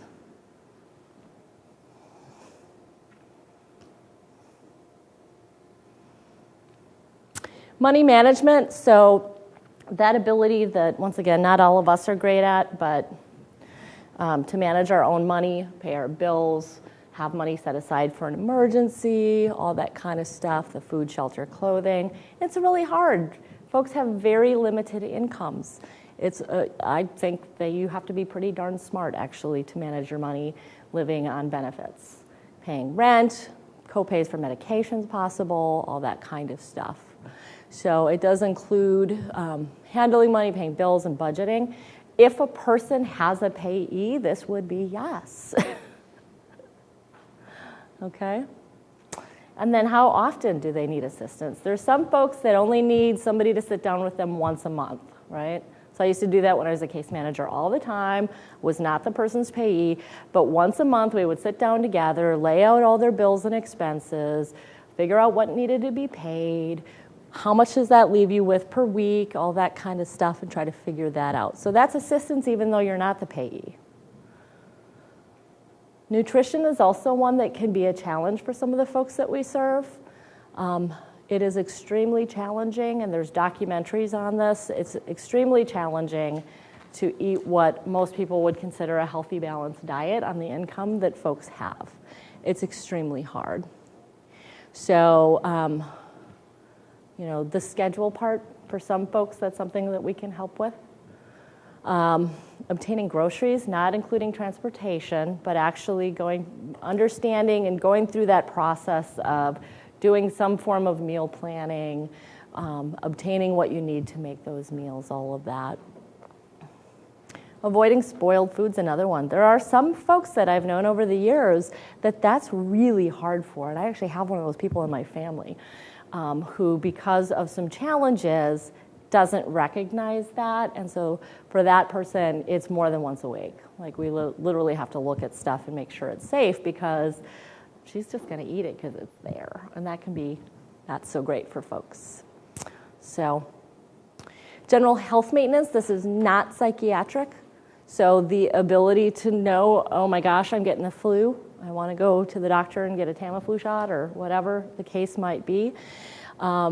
It can definitely include chronic health conditions, so they need assistance because of diabetes, hypertension, and this can get mishmashed into different areas as well. So if you have somebody with diabetes, they might need extra assistance in nutrition because they're not always really sure how to manage the diabetes with their diet. So that would be included in both places then, and that would be okay. So it does not, once again, include medication management, that's elsewhere. But it might include making and keeping those appointments, because once again, I do that all the time. I miss stuff because I'm bad like that. And also being thoughtful about how you're asking some of these questions. I like to, when I'm thinking about asking some of these questions, I like to pretend I'm in my own doctor's office, because they ask a lot of these questions of all of us, and they don't do it through the deficit psychiatric lens as much as I think some of us can. And so I think about, how would I want my doctor to ask me about my diet? How would I want my doctor to ask me about, nutrition or stressors related to money, all of that kind of stuff. So,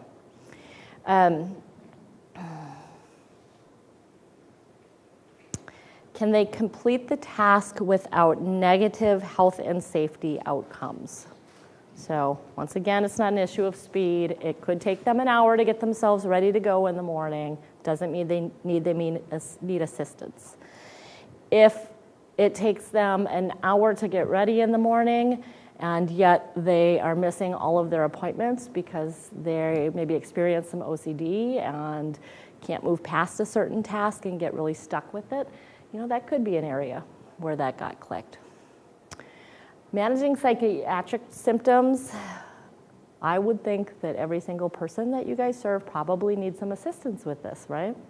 This is probably one of the constants. So the person needs assistance by somebody other than their physician to manage their mental health symptoms. So, delusions, it could be recognizing when things are ramping up or when the depression's sliding in, managing the idea of calling their doc when things are starting to go south, and talking about maybe a med adjustment or building in some other supports or activities that might be helpful. So how often does that need to happen? And once again, there is things that this does not include, so it does not include substance use issues or the general health, which is covered in the area above.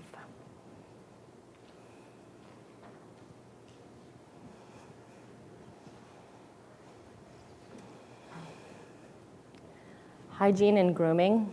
Once again, this is from a health and safety standard, not from my cultural bias about it. So I might have the cultural bias that people shower every single day, but there's really no medical reason for that whatsoever, right? So are they taking care of their physical needs that way, in a way that they're accepted by general society and they're not closing doors to themselves because of grooming and hygiene? So, and how often does that need to happen? So it's once again, it's a snapshot, because this also changes over time depending on what's going on with the person emotionally or symptomology-wise. So we want to consider both their current status and that recent historical perspective. We're looking at averages. So this is why there are standards for the screeners. So taking medications, this is also a hard one. and we're not necessarily taking into account whether the person disagrees with their meds that are prescribed. We're not looking at any of those other things. It's, are they able to take medications as prescribed or not? I would say the general population, it's not. And we know actually people with mental illness are more med adherent than the rest of us. They've proven that multiple times. It's actually funny because so often, conversation around people with mental illness has to do with not taking medications. But the reality is that they're actually better than any of us at adhering to medication regimens. So this is taking them, administration, setups, reminders, queuing or observation, depending on if there's a court order or program set up that the person's agreeable to having their meds observed, all that kind of stuff. This includes all medications, not just psychiatric medications. So it's a general snapshot on med adherence. And then obviously there's a checkbox for injections. A lot of folks do find it much easier to get an injection once a month as opposed to try to remember to take meds at a certain time 3 times a day. So there's a checkbox for that. So is there assistance needed and how often? And once again, it's that average over time. The monitoring the effects of the medications is another area. Do they know when the side effects, most people do, are really, really bad and they're not what would be considered reasonable by the general population? Do they know how to call their provider that is prescribing, work with them around making changes, all of that kind of stuff, noticeable side effects, or if it's not working, because that happens too. We know lots of folks. I always refer to psychiatry as more of an art than a science, because yes, there is a science, but the science doesn't necessarily tell us what's going to work for. So with the exact same diagnosis, you'll have 30 different med options, and this will work great for this person and not for somebody else, and vice versa. So monitoring those effects and whether they're able to do the follow-through that needs to happen if they are struggling with those effects, and how often do they need that monitoring. This would also include like blood draws and other things. There might be kidney tests associated with some medications, or liver tests, other things like that.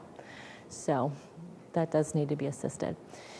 Transportation, you guys, I will just say very clearly, you're very lucky. There's lots of transportation options here that aren't available in most of the state, which is really nice, actually.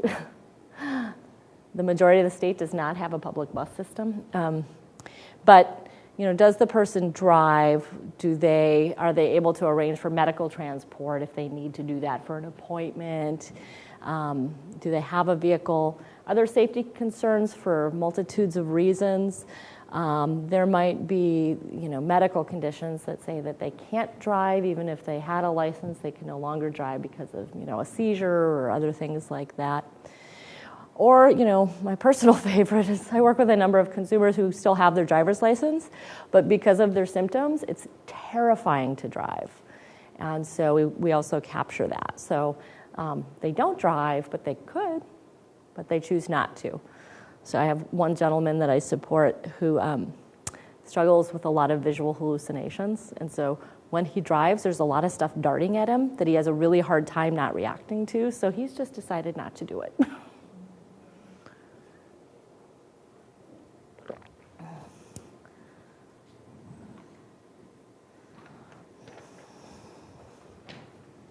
Okay.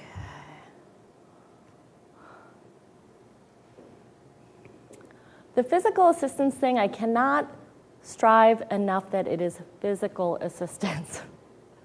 This is not the cueing, this is not the reminding, all of that kind of stuff. Do they physically need assistance to do these things? Are they, do they have somebody that comes in to assist them in bathing or showering?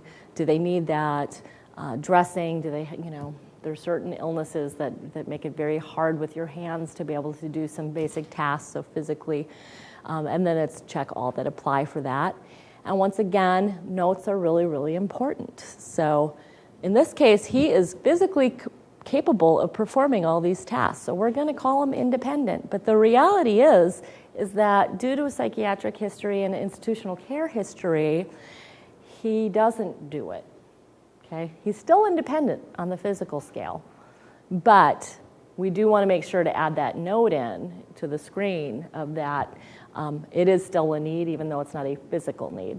Yeah? Would this include, how would you account for use of assistive devices that people might have for mobility or transfers? Or That would be considered assistance. that was assistance? Yeah. Okay. Yep. So if they use, a transfer thing, or yeah, absolutely. Like, I don't know, I would have to ask about this. Like, I have somebody in my family who has the thing that goes over the toilet so that they don't have to sit themselves. That's probably not to the level of what this would look for. But most physical tools that people have to help them do that would be considered assistance.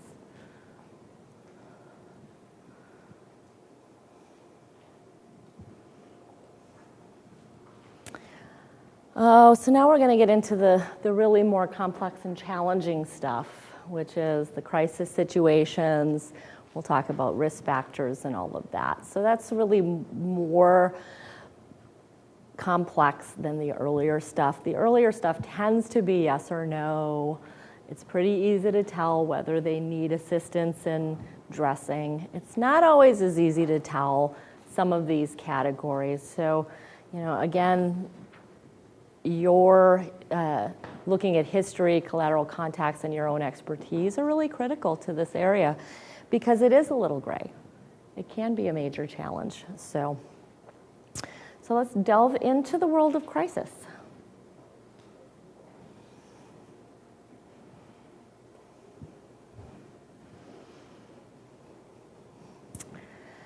All right, so both the past year and 13 months to 3 years ago are really important time frames when we're looking at anticipating ongoing needs for a person, okay?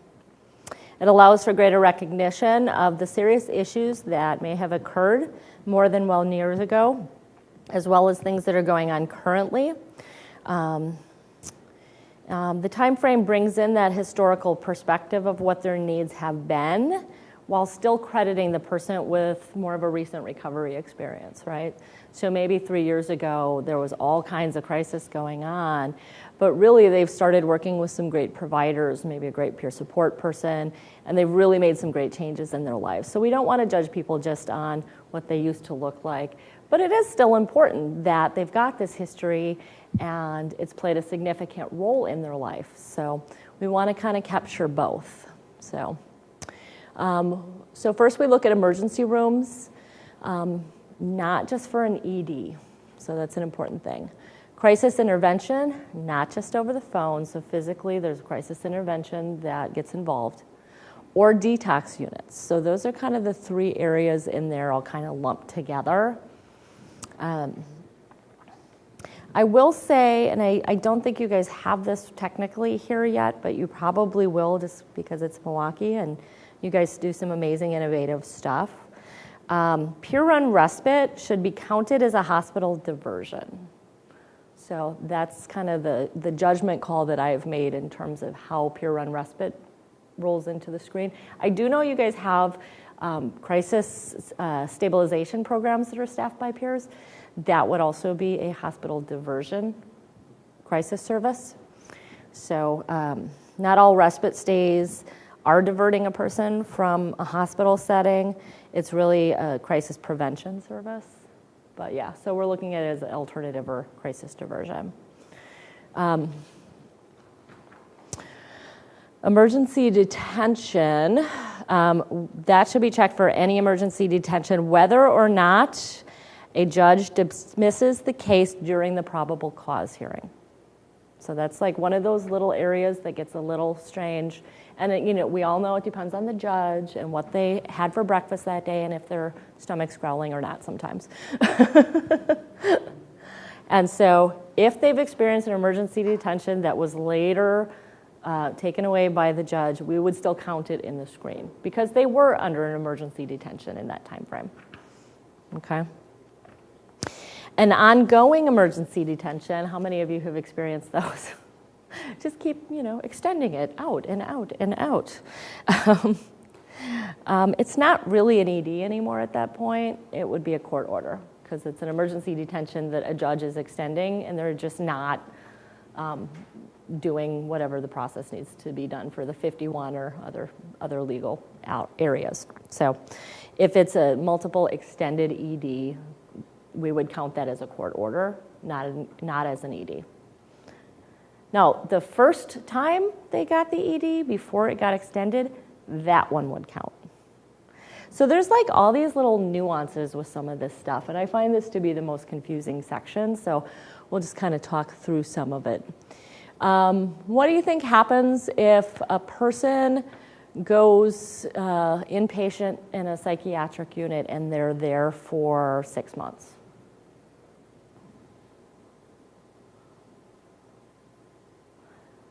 That would be considered both the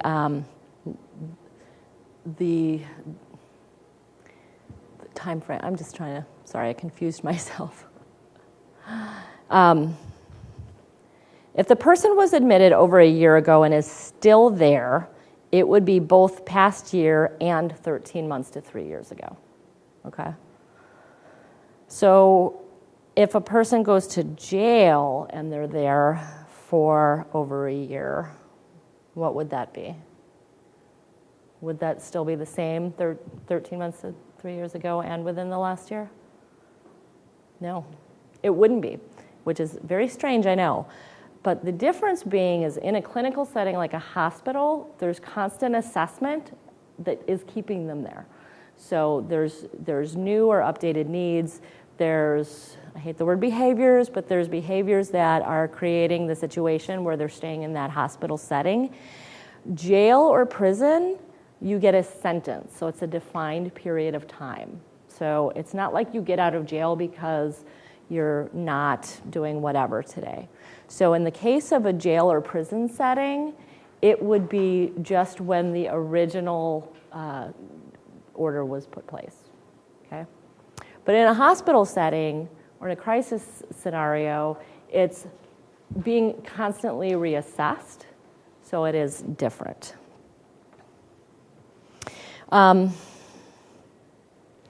If that same admission followed a Chapter 51 emergency detention, you would check Chapter 51 ED 13 months to 3 years ago and inpatient stay within the past year and inpatient stay 13 months to 3 years. So thinking about kind of how it builds is a critical component of this. All of these little details are also in that instructions manual. Because, once again, I get very confused by this particular thing of, like, separating out which of those things get checked sometimes. So I use those notes constantly and go back and look at them. So the continuation of hospitalization is due to ongoing severity, but a sentence is from an original incident.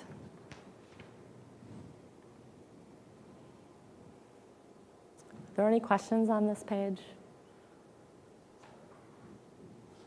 Okay. By the way, physical aggression does include non-consensual sexual contact. That is considered physical aggression in terms of the screen and socially.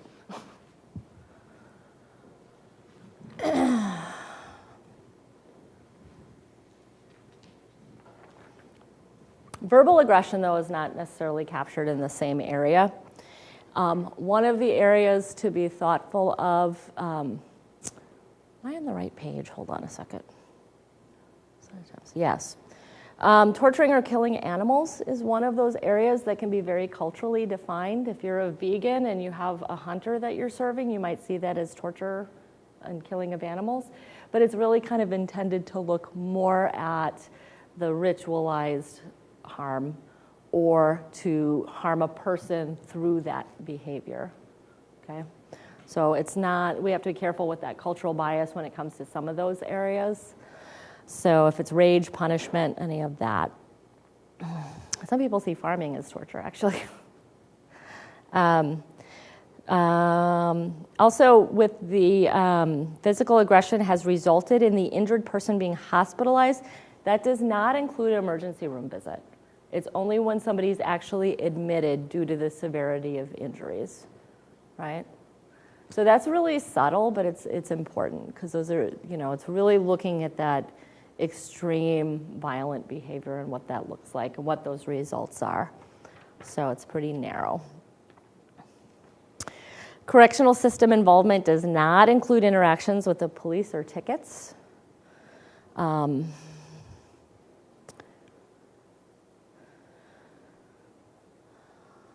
Suicide. This does not include self-harm behavior, the suicide part. That's captured in a different area. So the suicide attempt is defined as an act with a significant risk of death. Okay, so people who use cutting as a coping technique, that might be very dangerous, but more likely it's self-harm. Sometimes it might cross over into suicidality, but it's more likely a self-harm behavior. So we need to avoid subjective judgments about the person's intent and instead really focus on the potential lethality of the actual behavior, what happened. The feasibility plan checkbox should be used if they are currently suicidal with a plan and a means to carry out that plan, or was close to a suicide with a plan and means within the past 2 months and don't feel that way today. So if somebody has been recently hospitalized, they had a serious attempt or they had, an active plan and means, even if they don't feel that way today, you would still check that box because it's within that 2-month time frame, which we know statistically is kind of that serious risk area. Just because I have a good day doesn't remove all of those feelings. So yeah, that checkbox with the ideation with the plan is once again, your clinical judgment plays a big role in what that looks like. But that's something you need to kind of decide around the person that you're serving. So saying I want to die would not go here. There's a lot of people who have those feelings, and that does not translate, statistically speaking, into an attempt. So a lot of times that's more of a communication of an emotion. That's not the same thing. So, using those skills and experience is pretty critical here. It's whether they have that plan, and if they do carry out a plan, it has to do with that level of lethality. This is another area where the notes section is your friend. What does this mean? If a new service facilitator gets this screen, what is this going to tell them about maybe something to look for or something that's happened recently that there might be some triggers around or other things like that? So the details of notes, and there's a 4,000 character maximum, so you can't go too wild with it, but things that are really important that another person working with that person from scratch really would need to know should go in there. The dates if there was an attempt, what happened with the attempt, what the modality was, all of that kind of stuff should go in there. So in this case, Mr. Vonnegut does have a history of physical aggression within the public and also while he was in an institutional setting. So that's pretty important for a new provider to know that that is a potential. Doesn't mean anything will happen, but there is a recent history of that kind of stuff. So that's going to be pretty important for a new program or provider to know as they're meeting this person. And if you have any background on maybe if there was a precipitating factor or a trigger to an incident, putting something in there about that could be really helpful.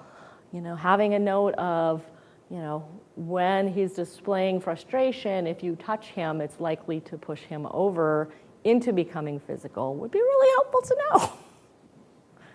So use those notes. We'll talk through notes a little bit more later in terms of what I didn't do here, which is to date and initial and all that good stuff that need to be in notes. So that will be fixed on this for the future.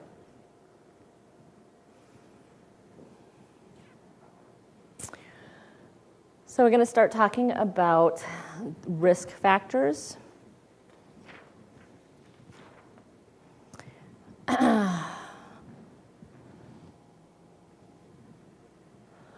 So this area, so self-injurious behavior includes a pretty wide variety of things. So pica, which is the eating of materials that aren't intended to be food. Polydipsia, I don't know how often you guys deal with that. I somehow dealt with it a lot when I was a case manager. I had a number of folks who really, really struggled with that. It's the water intoxication. And I still get super frustrated every time I hear some health guru talking about how you can never drink too much water. I'm like, you have not walked in my shoes. Yes, you can. Once again, though, those are actually considered self-injury behavior under the screen. So does not include suicide attempts. This is really that, I view it as more coping techniques that have negative consequences. And then, how often have they happened? So check all that apply. So don't use this item if the person does things that you kind of culturally see as self-injury. An example would be prostitution. That's something I personally would see as a self-injury behavior, but that doesn't belong in this section. So other high risk, so there's a lot of subjectivity when it comes to some risk behaviors, so being very cautious about that. Smoking, drinking, other things that I just don't approve of wouldn't go in there, okay? Because there are things in life I don't approve of, but that doesn't necessarily mean everybody has to follow my rules. I think the world would be a better place if everybody did, but. Okay, and then we're also going to talk about the substance use section. We do not include tobacco or caffeine in the substance use section, so those are not counted. I'm going to repeat that you do not need to be a substance use professional to do this section. So the section's a little different than the rest of the functional screen.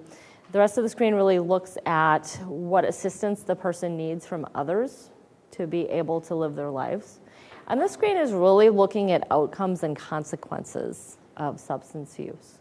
And it really should be kind of a referral trigger if this person is having a lot of outcomes, negative consequences to substance use. That's a pretty good helpful thing in terms of planning, for treatment planning. So bringing in that substance use professional to your CCS team, making sure that that's available, supporting people around the concept of dual recovery, that you can manage both at the same time, and it might be a challenge, but you can do that. You can maybe customize a peer specialist that has those experiences of dual recovery to work with the person and encourage that. So outcomes and consequences of the substance use. I also have to say in this section, this is, once again, that horrible word, behavior. So this is due to behavior. You do not have to have a verified diagnosis of a substance use disorder to record those behaviors in this section. So that is really looking at the support needs of the person. If they happen to have a substance use disorder diagnosis, there's a section for that in the diagnostic area.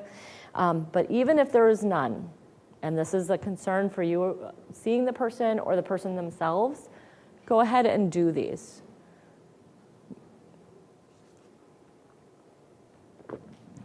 Somebody who is in recovery from substance use disorder would go in the no or low risk. That for some reason has a little bit, some folks have been confused on that one, because they're in recovery and they define themselves as an addict, that this is an ongoing need. But if they've been in recovery for at least a year, they would go in the low or no risk category. In the past 12 months, it's involved risk, but it's not necessarily clear that there's been negative outcomes.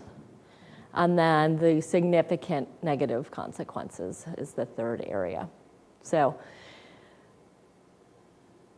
in terms of spending a lot of time, things like that, to some degree, you have to apply some amount of subjectivity to those. And then also just asking the person. If the person is, I worked with a gentleman who spent about 6 hours a day panhandling in order to purchase drugs and alcohol. I counted those 6 hours a day of panhandling because the majority of that money went to utilizing drugs and alcohol. So are they spending a lot of time and energy on getting them and using them? Are they hung over most of the time so they haven't been able to keep that job they've been dreaming about that they got that then they lost? Social problems, so trouble with other people or fights.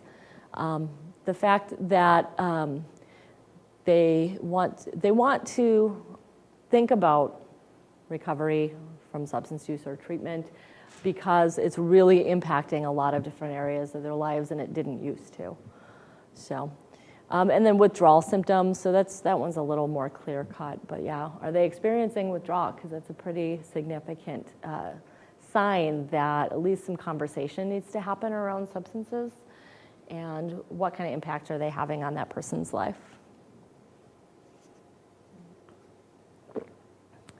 One thing I will acknowledge is, and I'd like to actually fix this, there is nothing in here about forced sobriety. So if a person is in a setting like a jail, Mendota, Winnebago, places like that, where they have not had access, but prior to being in that setting, they were using daily and spending most of their time in their relationship with substances, you would actually record what it looked like prior to them being in a setting where they could not access it. And that's one of those judgment calls we've just kind of had to make because there isn't a box right now for that, and I'm going to add that at some point. But we had a situation recently with a woman who was in a forced sobriety situation, and they weren't sure how to do the screen, and so we just kind of had to make some clinical decisions on that, and that's what we decided, is that record what was happening prior to being in the situation where they did not have access to the drugs and alcohol. Does that make sense? Okay.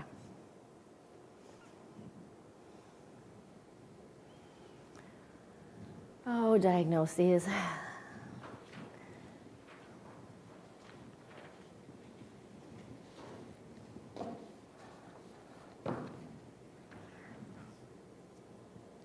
So on the screen, it still has the old diagnostics, but in your handout, it has the current ones, because that was actually just published very recently, where we went through the process of incorporating ICD-10 and DSM-5 into the existing categories for diagnoses. So the first diagnoses page specifically has to do with mental health and substance use disorders. I will say very clearly there are hundreds, if not thousands, of more diagnoses that are not captured on this page. That being said, the majority of diagnoses on the page aren't used very often. So most folks fall into maybe 10 to 15 diagnoses that tend to be used very often for people's experiences. So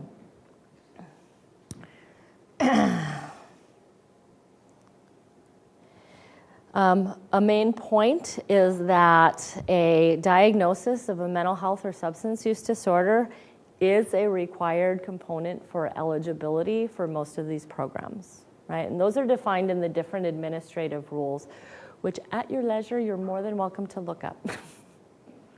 So for most, if not all of the programs at the functional screen review. So who can make a diagnosis? So that's one of the questions. Because that's a more complex question, actually. There's a big difference between who's allowed to make a diagnosis programmatically or, within services under Medicaid and other rules versus what the functional screen actually allows. So they're different, and this has caused some interesting conversation over time. So in the functional screen, the people who can make formal diagnoses are a psychiatrist or licensed psychologist, a psychiatric nurse practitioner, or a physician assistant, only if they're under the direct supervision of a psychiatrist or licensed psychologist, okay? So medical providers outside of those categories, actually their diagnosis would not, it might be good background information, but you would need to get those diagnoses confirmed by a psychiatrist or licensed psychologist or one of those other categories under their supervision. Substance use diagnoses reflect a professional whose scope of practice includes diagnosing of substance use disorders. So physicians can do that, advanced practice nurses, psychiatrists, and some substance use disorder licensed professionals can make those diagnoses. So it's different for both of those areas, actually. So I have run into recently in a community that I won't mention that they were having their master's level social workers do diagnosing. And that's not, under the screen at least, not okay. There are certainly there's a lot of expertise with those folks, and they probably have a really, really good idea, but maybe they should be advising the psychiatrist or the authorized diagnosing person. So I don't know what you're doing in your community, but diagnoses can be obtained from medical records. So looking at those medical records, pulling out the diagnoses, that would be fine. They can be verbal if they're stated by a qualified professional, or, this gets very confusing to me, but I'll go through it, or they can be from the consumer or family member, but only if they can state the diagnosis exactly and can identify the diagnostician and when it was made.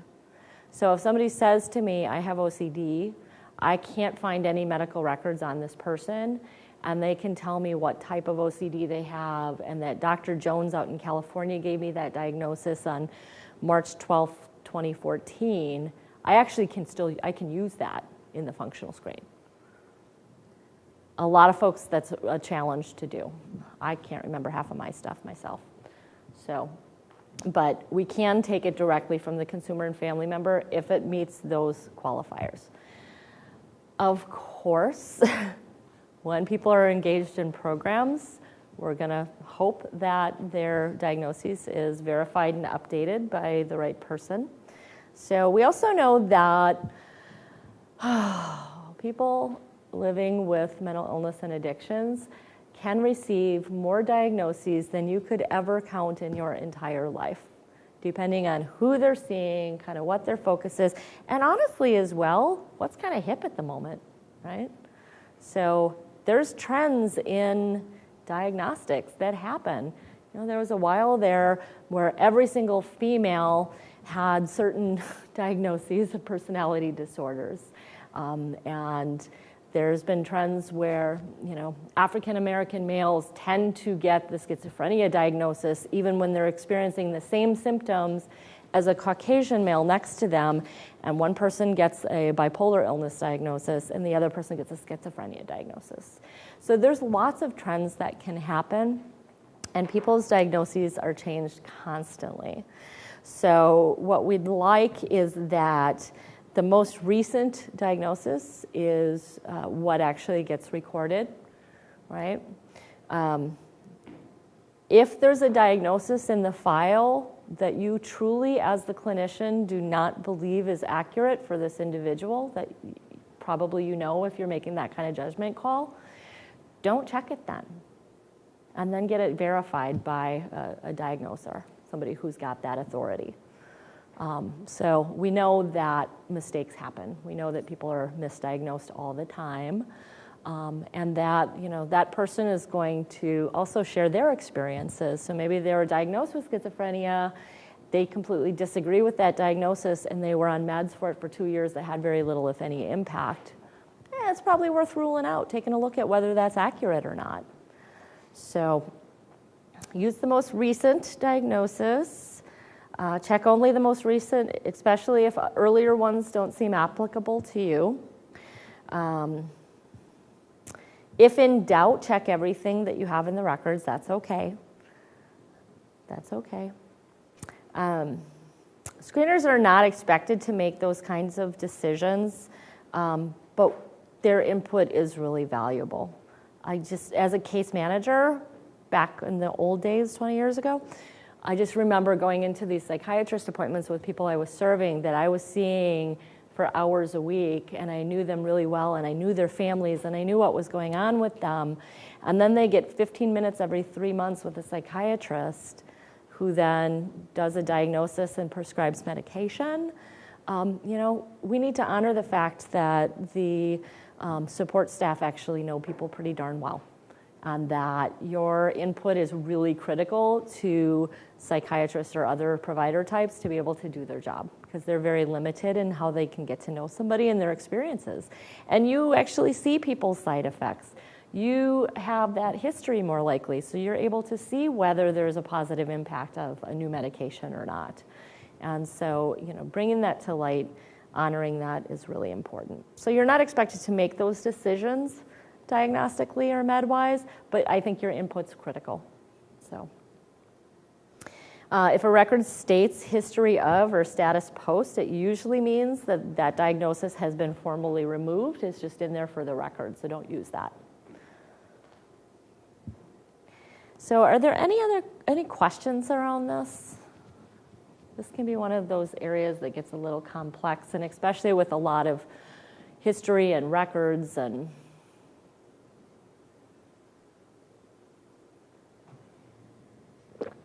okay.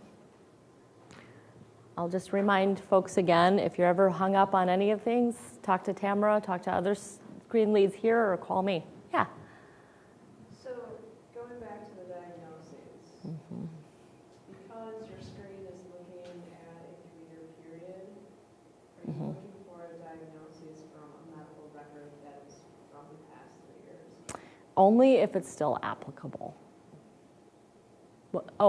So the question was, if the diagnosis was made more than 3 years ago, can you bring that forward out of the medical records? And yes, you can, because if it stayed the same and that's what they're being actively treated for, even though it was diagnosed more than 3 years ago, it's still a current diagnosis. So that's fine. I don't want you to do is to see a diagnosis of bipolar illness from 1973, and they haven't been treated for bipolar illness since, and including that. So some of that's that professional judgment. And once again, people are misdiagnosed pretty often. I mean, we're trying to categorize a group of experiences that there's no test for. It's much easier when you can take a blood draw and find out that the person, experiences, bipolar illness with psychotic features versus schizophrenia. So there's a lot of best guessing. I mean, it's a clumping of like symptoms, and that's pretty much what these diagnoses are. So an old diagnosis is fine if it's still applicable. Not only, I would say, in your professional opinion, just getting to know the person, but what does the person think too? A lot of times folks kind of say, I've had this diagnosis for a long time and it's really never clicked with me, and I've taken all the meds for it and it really didn't affect anything either way. To me, if the meds have no impact, that probably means that might not be what's going on. Now, I can't tell you how many times there's other issues going on that look like mental illnesses, right? There are thyroid conditions that look just like bipolar disorder. I had a woman that was treated for bipolar illness for 20 years and was med resistant and all of those things, and it turned out she never had a bipolar illness. She had a very serious thyroid condition that didn't get picked up for years. And that kind of stuff just happens. There's dementia that might look like mental illness. And quite frankly, trauma is another area that can manifest to look exactly like a mental illness. But it's not in the strictest terms of a mental illness. It's not a treatable mental illness from a psychiatric medication perspective. It's a different treatment methodology for those kinds of things, even though it might look exactly the same. And I know that's kind of went into left field with your question, but excellent. Is there any other questions? Okay.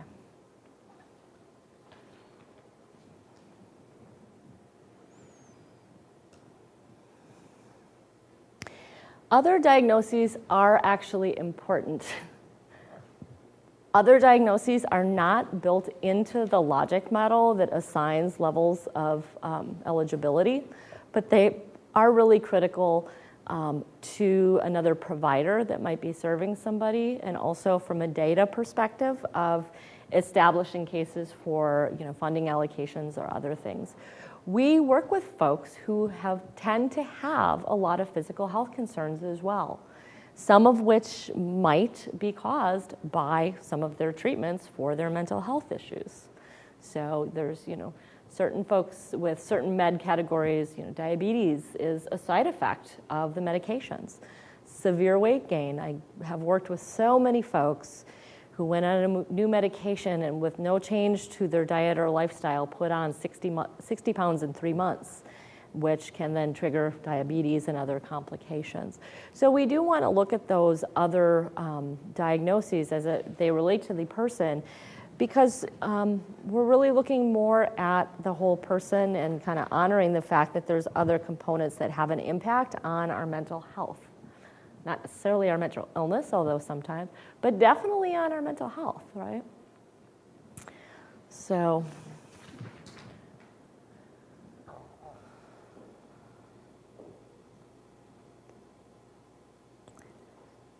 these are really complicated, and most of this will probably come from the records, but it can be very helpful, and especially with those complicated folks who have multiple issues going on. So, a seizure disorder. In this case, Mr. Vonnegut actually had a traumatic brain injury due to a motorcycle accident on or after the age of 22, so either on his birthday or post that birthday. So in this case, that is something he's experienced. That is going to inform our mental health treatment significantly if somebody has a history of traumatic brain injury, right? So that's going to change how prescribing happens. That might change how support happens, cueing, all of those kinds of things are going to be very different with a traumatic brain injury than they might be with somebody with straight up mental illness. So they don't affect somebody's eligibility for services, but they are designed to improve overall health care. So we know that effective treatment incorporates the whole person, even though it's a mental health or substance abuse program, and you might not work directly with somebody's medical needs, but it can be incredibly important to somebody's mental health. So, and people who live with a serious mental illness have a significantly shorter lifespan than the general population. I've heard it anywhere from 20 to 30 years shorter. So, I'm going to be 45, so pretty much that means I'll die in the next 10 years. That's really sad. So, and a lot of the reason, I won't go too far up a soapbox, but people's physical health concerns when they have a serious mental illness are often not treated. They're not treated well. I could tell you lots and lots of stories of people going to an emergency room, as I'm sure you have your own, for a physical health issue, which was completely disregarded as soon as that med list came up, right? Or I actually have somebody, a coworker at the state level, who lives with a mental illness, who went into the ER with a sprained ankle, like a really bad sprained ankle. And when they read the med list and they saw some of those diagnoses, a big metal grate slammed down that covered all the medical equipment, and so that she couldn't access anything. And suddenly there's like a guard outside of the door just in case. And this is somebody, adult professional, just happens to live with a bipolar illness, which many of us do. And she got her ankle treated, but that experience, I think, was really very, very enlightening for her and for me to hear about, kind of by proxy. A lot of folks go to the ER with chest pain. A lot of our folks die from actually heart disease, because when they go in to get treated for chest pain, it's seen as anxiety, and they're out the door. They don't even run the lab levels often for the heart attack enzymes. So it's pretty important stuff. It's also can be really important in terms of if your prescriber on staff knows that the person is living with kidney disease or other things like that, that could really change their prescribing practice. There's a lot of meds that interact in not great ways with different conditions. So keeping that information out there so that we can support a whole person is a good thing. Verification is defined as stated to a screener by an MD, RN, or other health professional, copied from recent, not defined, medical records, or stated very clearly, once again, in exact words by the person, family, or an advocate. So,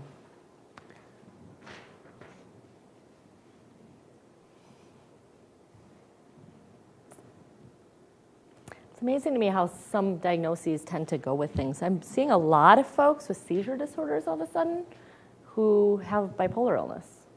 And I'm not sure what's going on with that, but I'm personally noticing, or maybe I'm just paying more attention, that there seems to be a really big leap in people experiencing seizures who are being treated for bipolar illness. So I'm not sure what that is. I don't know if there's research around that, but it's definitely been kind of interesting to talk through some of those experiences.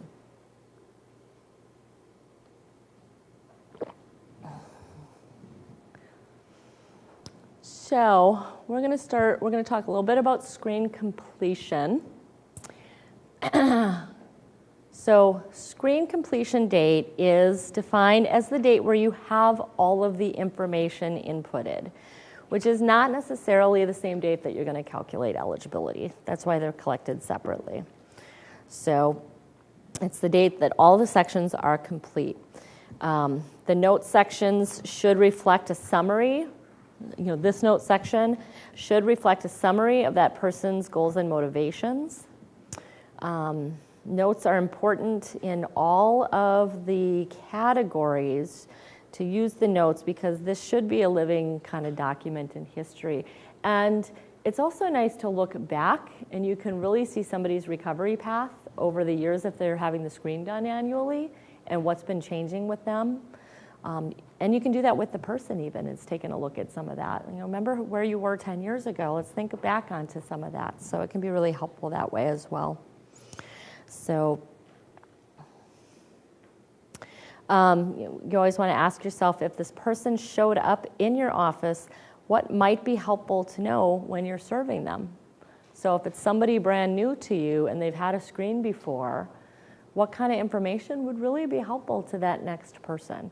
So, screens are a yearly snapshot. I don't have any illusions that somebody's going to be rescreening somebody every time they have a change, but it does need to be done yearly, and it should really represent not only their needs and what's going on and what the deficits are, but also, especially in the notes area, notes about what's gone well and where they have moved. So, a year ago, maybe they were, didn't have a job and they were struggling with a lot of those community living skills and everything. And now they're working 10 hours a week and some other things have been progressing as well because as a side effect of being employed. So taking a look at that. I will also say that if somebody continuously stays in services, there is a process of archiving the old screens, and the notes can actually carry forward into the new screens. So that's why it's important to date and initial the note sections, okay? So when you do a rescreen, it imports the old screen information, and then you make changes to that information and add notes. So I just wanted to spend a minute on the 5 attributes for quality screen notes. So, and that's proper format, professional appearance, previous notes are accurate or deleted. If you find that you put a note in last year and then you've learned that that's actually not true of the person, you can delete it. It's okay. It incorporates multiple sources, and they contain detailed evidence. So it's the examples, it's the evidence of what you're reflecting in the check boxes, okay? So newest notes should be at the top of the notes section, and with the date and the initials and the program affiliation. If somebody were to change provider systems or if they were to move from here to there, if it stays in the same county, we kind of want to know what agency, because if it's within the same county, it might not completely switch. If it's a screen transfer to an outside entity, like if somebody moves to Fond du Lac County, the Milwaukee County would stay in the archive under Milwaukee County, and then they would do a new screen on the person with their contact information as the screening agency. So there would be a link going back in history where you could find that person's screens all the way back, but there might be different agencies of responsibility over time. So kind of knowing where the notes came from can be helpful. It bookends, so when you use that with the initials and the program affiliation date, it kind of bookends the notes so you know where one group of note ends and the other one starts.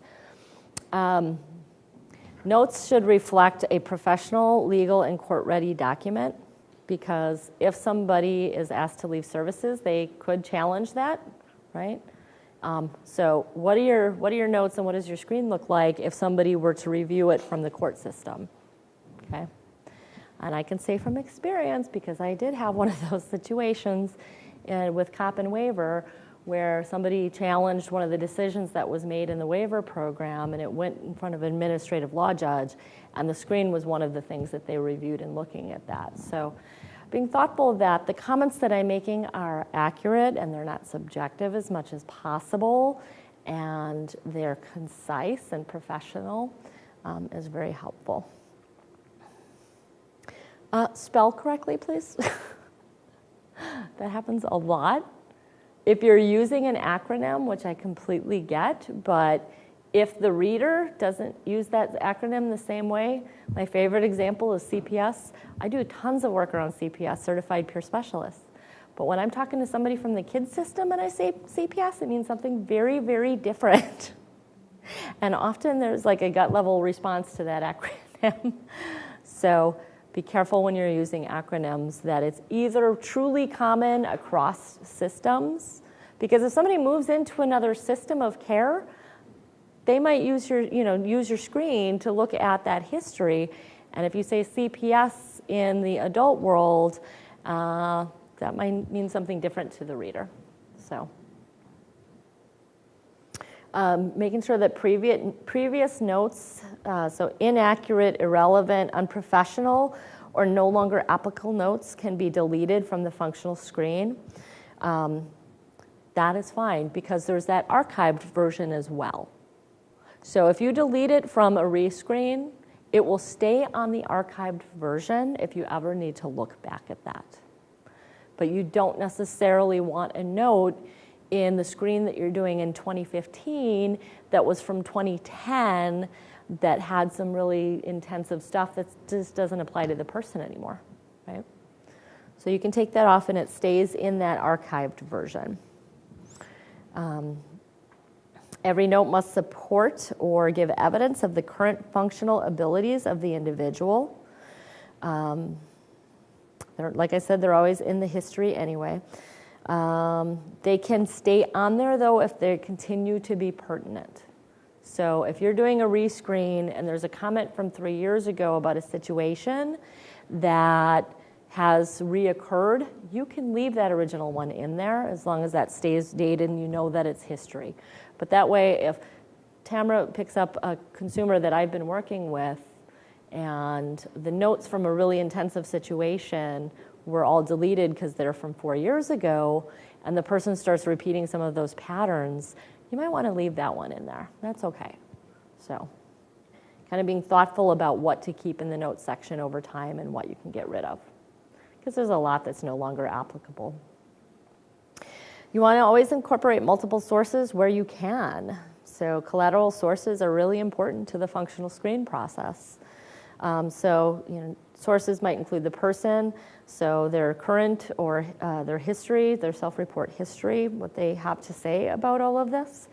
The referral source, What information is, verbally or written, are they giving that really pertains to the screen and the information in the screen? So others, so that could be personal or professional. So if I'm moving from having a private psychiatrist for the last 10 years, and suddenly I'm in a spot in life where I really need to be involved in more of a program as opposed to seeing a doctor here and there, that person's information as being my treater for 10 years could be incorporated in with the appropriate release of information. And then reports. There's lots of reports. People get assessments left and right in this field. And you're likely to get copies of those if you're getting somebody from another program or system. So you can pull information that's applicable in your opinion from those reports as long as you're kind of sourcing what that report is and where it's coming from. So one of the areas that I see that often from is especially like a transition age youth who received some services when they were younger, and maybe IQ testing or other learning disability kind of reports are part of their history that could be very important to their ongoing, how they kind of interact and learn as they move forward. You can pull that out of the reports and just source where it came from. Okay. And it contains detailed evidence. So the question is, how would somebody know that the information selected on the functional screen is correct? How do you know it's accurate?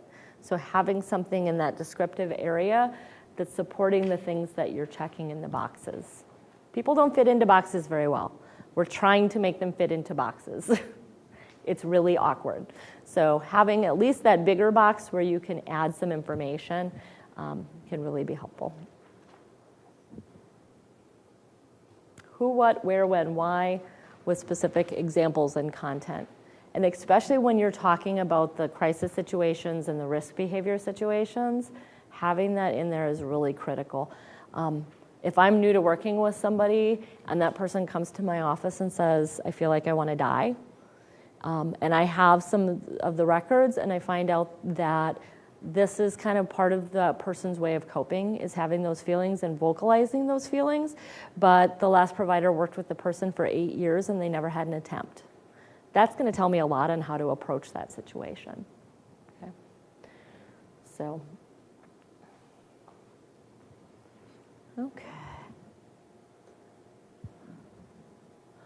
And then there's calculating eligibility. So I'm going to repeat, because this always seems to be a sticking point.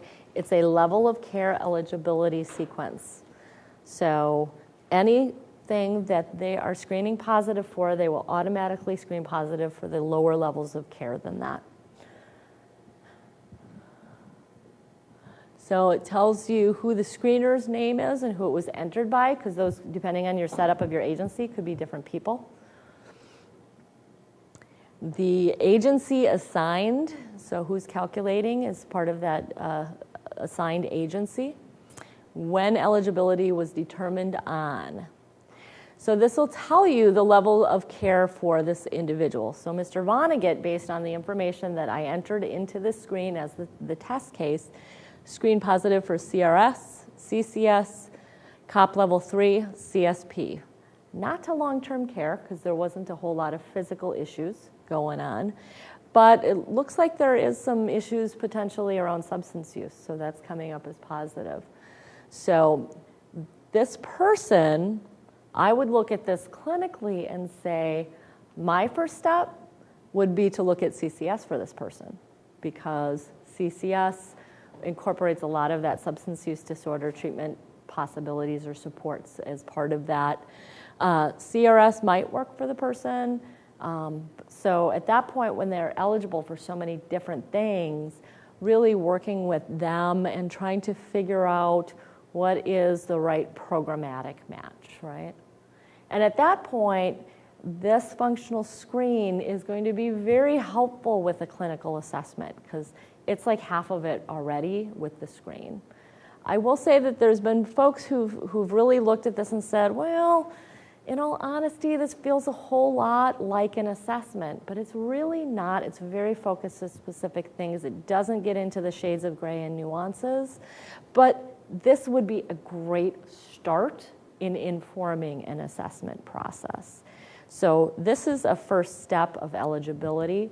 You'd still need to work on financial eligibility, and you would still need to work on, what should we call that? Program matching to what the person wants and how they'd like to move forward in their treatment. So, not financial eligibility. As you see, we've recently added a direct link into PPS. I don't know how that's really utilized. I find that whole world a little confusing, but there's now a link from a data perspective between PPS, which is where people are enrolled in programs, and the functional screen. So there's a measurement of, say, how many people in Milwaukee County screened positive for CCS versus how many were actually enrolled in CCS, because that's really good information to know. If you find out that 9,800 people were determined eligible for CCS in Milwaukee County and only 500 were actually enrolled in CCS, what is going on? There's something going on there. So looking for those trends, those data trends, which I'm a little horrified to say, I'm actually learning to enjoy data. I don't know how that happened, but I have this thing that I'm learning called business objects, where you can enter all these weird questions and then it gives you reports from everywhere that answers the questions. It's really wild. So this also might be a cue when they're screening positive for substance use issues, that it might be a case of doing a referral. Talking more closely with the person. Maybe the person really what they want to do is focus on substance use recovery right now, and really kind of that would change how the plan goes moving forward. Maybe they say it's none of your darn business and it doesn't matter that I screen positive for that. I'd really like help with my mental health issues, and that's it, and I don't want to hear another word about how I use substances. Okay, well, we'll just keep that in mind over time and ask about it and all that good stuff. So I just want to remind you, I'm just going to talk a little bit about some stuff in the handouts, and then we'll break a little bit early for lunch before we go into the screen lead issues, okay? So in order to get a new screener, the WAMS ID is the first step. And there is a very brief PowerPoint in here on how to get a WAMS ID, because I'm not sure why, but that seems to be a breakdown in the system with finding it. So one of the things that people need prior to accessing anything else is that WAMS ID. It's not that hard to get if you find where you need to go to look for it. So, and so that's in there. So the first step is the WAMS ID. The second step is to access the online training and testing to become a certified screener. And that's also in here. So if you were to call me and say we have a new person who wants to be screened, this is what I would send you electronically. So you go through, and I'm quite confident you all already did this, so we won't spend a ton of time on it. But doing the registration through UW Oshkosh, and of course, I don't know if you guys did it, but I did, which is you can actually print every single page of that online training and the scenario-based questions. Did you guys find those helpful? Yeah? Okay, I did too, but I always kind of want to touch base with other people.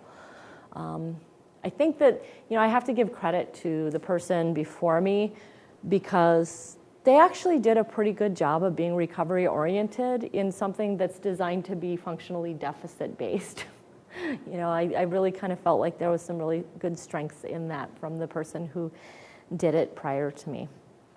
So how long did it take folks to do the training? For an average, was it 2 hours, 6 hours? About 4 hours? Okay. And does that feel reasonable in the amount of time? No, and we all have different learning styles, and that's why it's self-paced, but okay. I think less time for people that are already kind of clinically minded, for clinicians versus someone Okay, so you're saying it takes less time if you have a more clinical background? Yeah. Okay. Language is More, familiar. yeah, language is familiar, concepts are probably more familiar. Okay. And you're probably, as a clinical person, more likely to be experienced in the assessment process, which means this is a less intensive version of an assessment process. So you might be more likely to click in on some of the language and skills with that. Okay. So once somebody goes through that process of doing the training, getting their certification, which yes, you do have to print, at that point, you have to register somebody to have access to the system. I will say it's been fascinating lately. I have had quite a number of job seekers want to become functional screeners for the purpose of their resume, which, no. I get wanting the information and maybe saying I have been through the training could work out, but the only people with access to the FSIA are current employees. So even if somebody were to do their training for professional development reasons, they still could never access the system until they were employed by a county or a contracted agency of a county. So there's also, in the system, there's a process if this ever comes up here in Milwaukee for adding new agencies. So that's another thing Screen Leads could also be assisting with, if it's okay with the county, because that's actually the customer is the county. So also in your packet is the web access request. So getting into that system.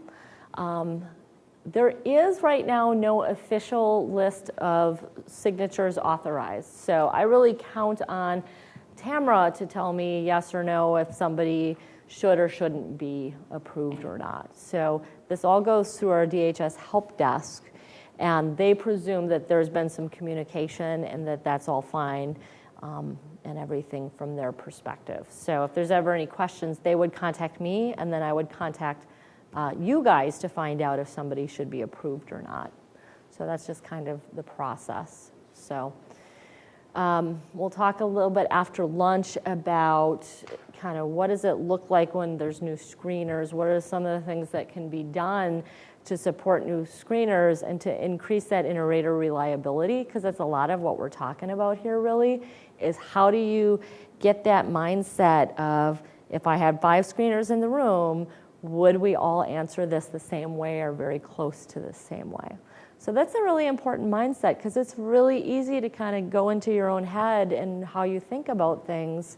But this is really designed to have some inter-rater reliability. So when it was originally built and tested, there was a statistical validation process, and there's all kinds of reports out there about that process and how these individual measures come together and how they work from a analysis perspective.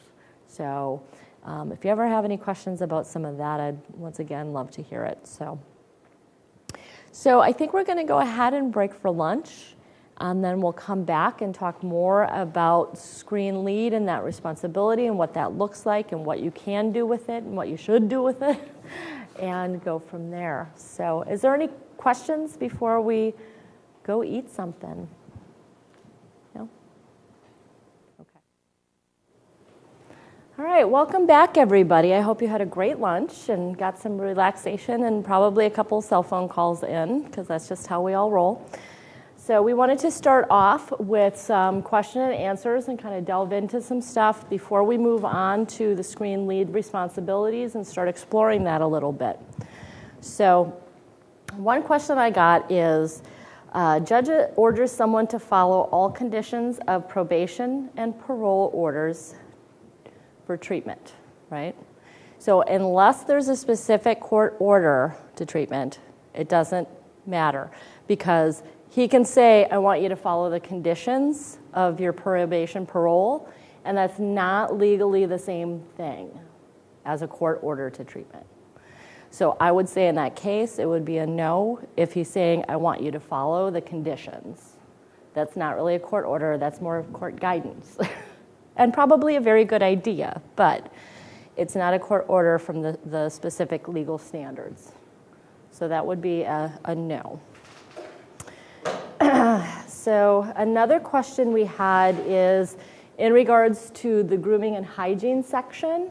If somebody is saying that this is negatively impacting like their social opportunities because of hygiene and grooming issues, but it's not necessarily a case of health and safety with hygiene, I would still say yes, because the person's saying that it's something that they really want to focus treatment on, and so that would be a yes. If it was me judging that I felt like the person needed to focus on that, then it would be no. But if the person's really kind of stepping into that person-centered place a little bit and saying, I really want to address this, this has bad consequences for me, then it would be a yes. Okay? All right.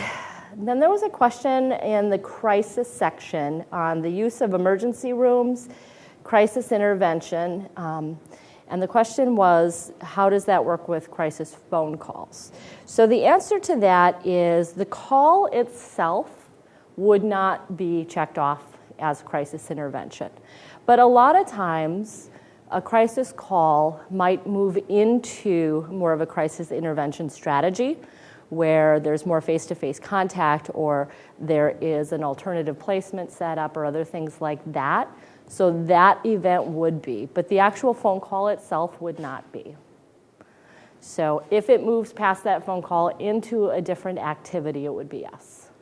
But, you know, people call the crisis lines for a variety of reasons, and not all of them would technically be under the definitions of crisis intervention, what we would consider a crisis. It's very much a crisis to that person, and it's, you know, fine to reach out for support around it, but it wouldn't fall under the crisis intervention standards of that program. So you would not record the phone call, but if the phone call led to other activities, you would record it. So there's a question regarding substance use, just for clarification. Tobacco and caffeine are not counted in the substance use section. Couple reasons for that. One, they're not as likely to follow with immediate consequences, right? So if people, you know, could die within a week from smoking, it would probably go into that category. But that's a very long-term health outcome, and it's not kind of in that more crisis mode or with that immediate sort of thing. And caffeine is another one where those very well might be things that the person wants to focus some treatment around. But in the world of substance use disorder, those would not be kind of fundable treatment categories. Those might be co-occurring with other stuff going on and very well could be addressed. But on their own would not be enough to get somebody into a treatment environment. Okay? All right. Oh, of course. Let's see. So there's a question regarding diagnoses and scripts coming from a medical doctor or general practitioner kind of person and how that might play into it. It's absolutely appropriate to honor the prescriptions from a medical doctor. And the reality is I think as our systems move into more of a holistic care, that it will probably at some point be reasonable to have them listed as one of the potential diagnosers for mental health and substance use. Historically speaking, they have not had the specialty training to be able to accurately make those diagnoses, but that world is changing, and more general practitioners are becoming much more educated on mental health and addictions and able to accurately diagnose and treat those conditions. And the reality is that we don't have enough psychiatrists in the state of Wisconsin. And so at some point, we're going to have to really review that because we're not going to be able to only accept diagnoses from these highly trained, very specialized provider types. There's going to have to, at some point, be a widening of that definition because we just don't have a lot of people going into those fields. And so we want people to get the best care they can possibly get. Family practitioners, once again, are becoming more and more educated in the last decade or so. But prior to that, they really didn't treat any mental health or substance conditions in the past. So that's why that is. As of right now, for the functional screen purposes, we would not accept a diagnosis from a medical practitioner for the purposes of the screen. That does not mean, though, that if you were to get a prescription that came from the medical doctor, that you would somehow reject that. Does that make sense? Yeah, I think it's something we're going to have to deal with in general. Yeah. I just think for some of the consumers, we get the medical doctor is like the only. So for some consumers, the medical doctor. How, like then when we went to go do the screen, it would be the medical doctor.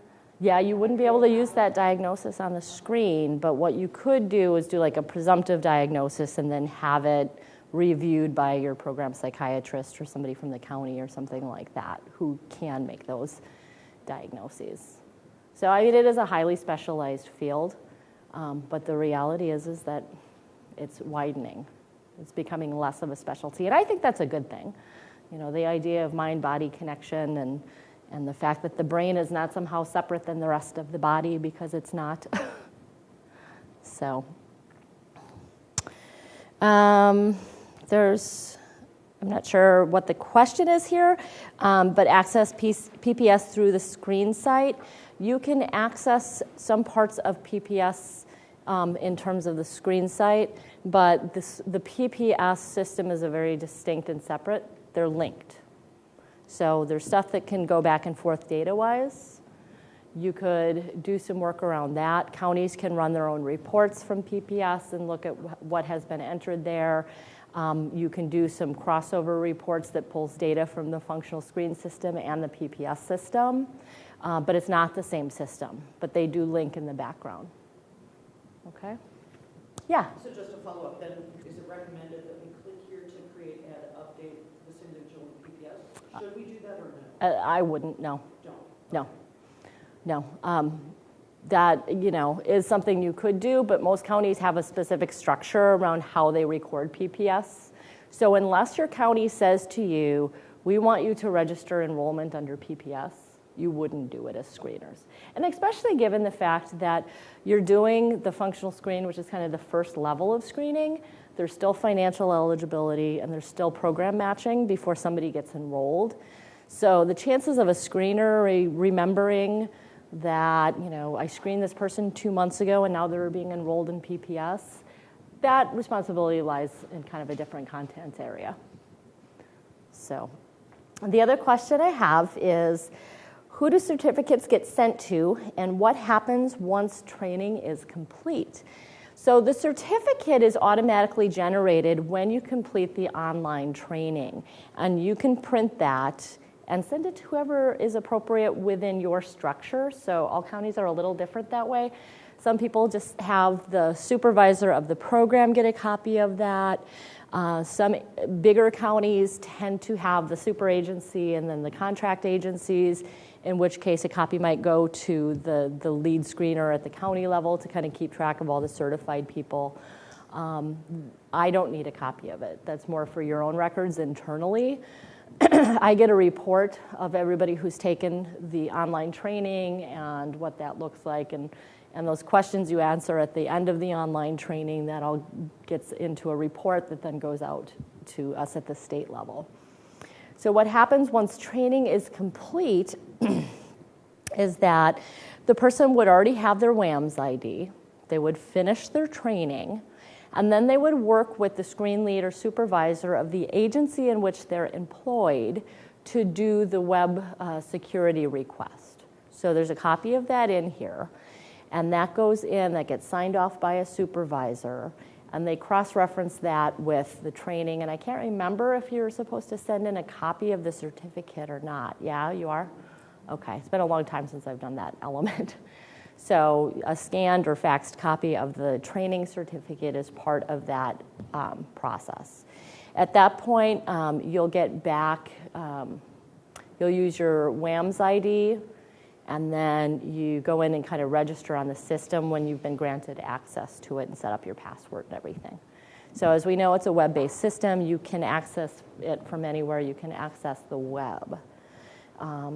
So that's kind of where it's at. So it's the WAMS ID, it's the training, it's getting registered and access, and then at that point you have access to the system and can start doing work around that.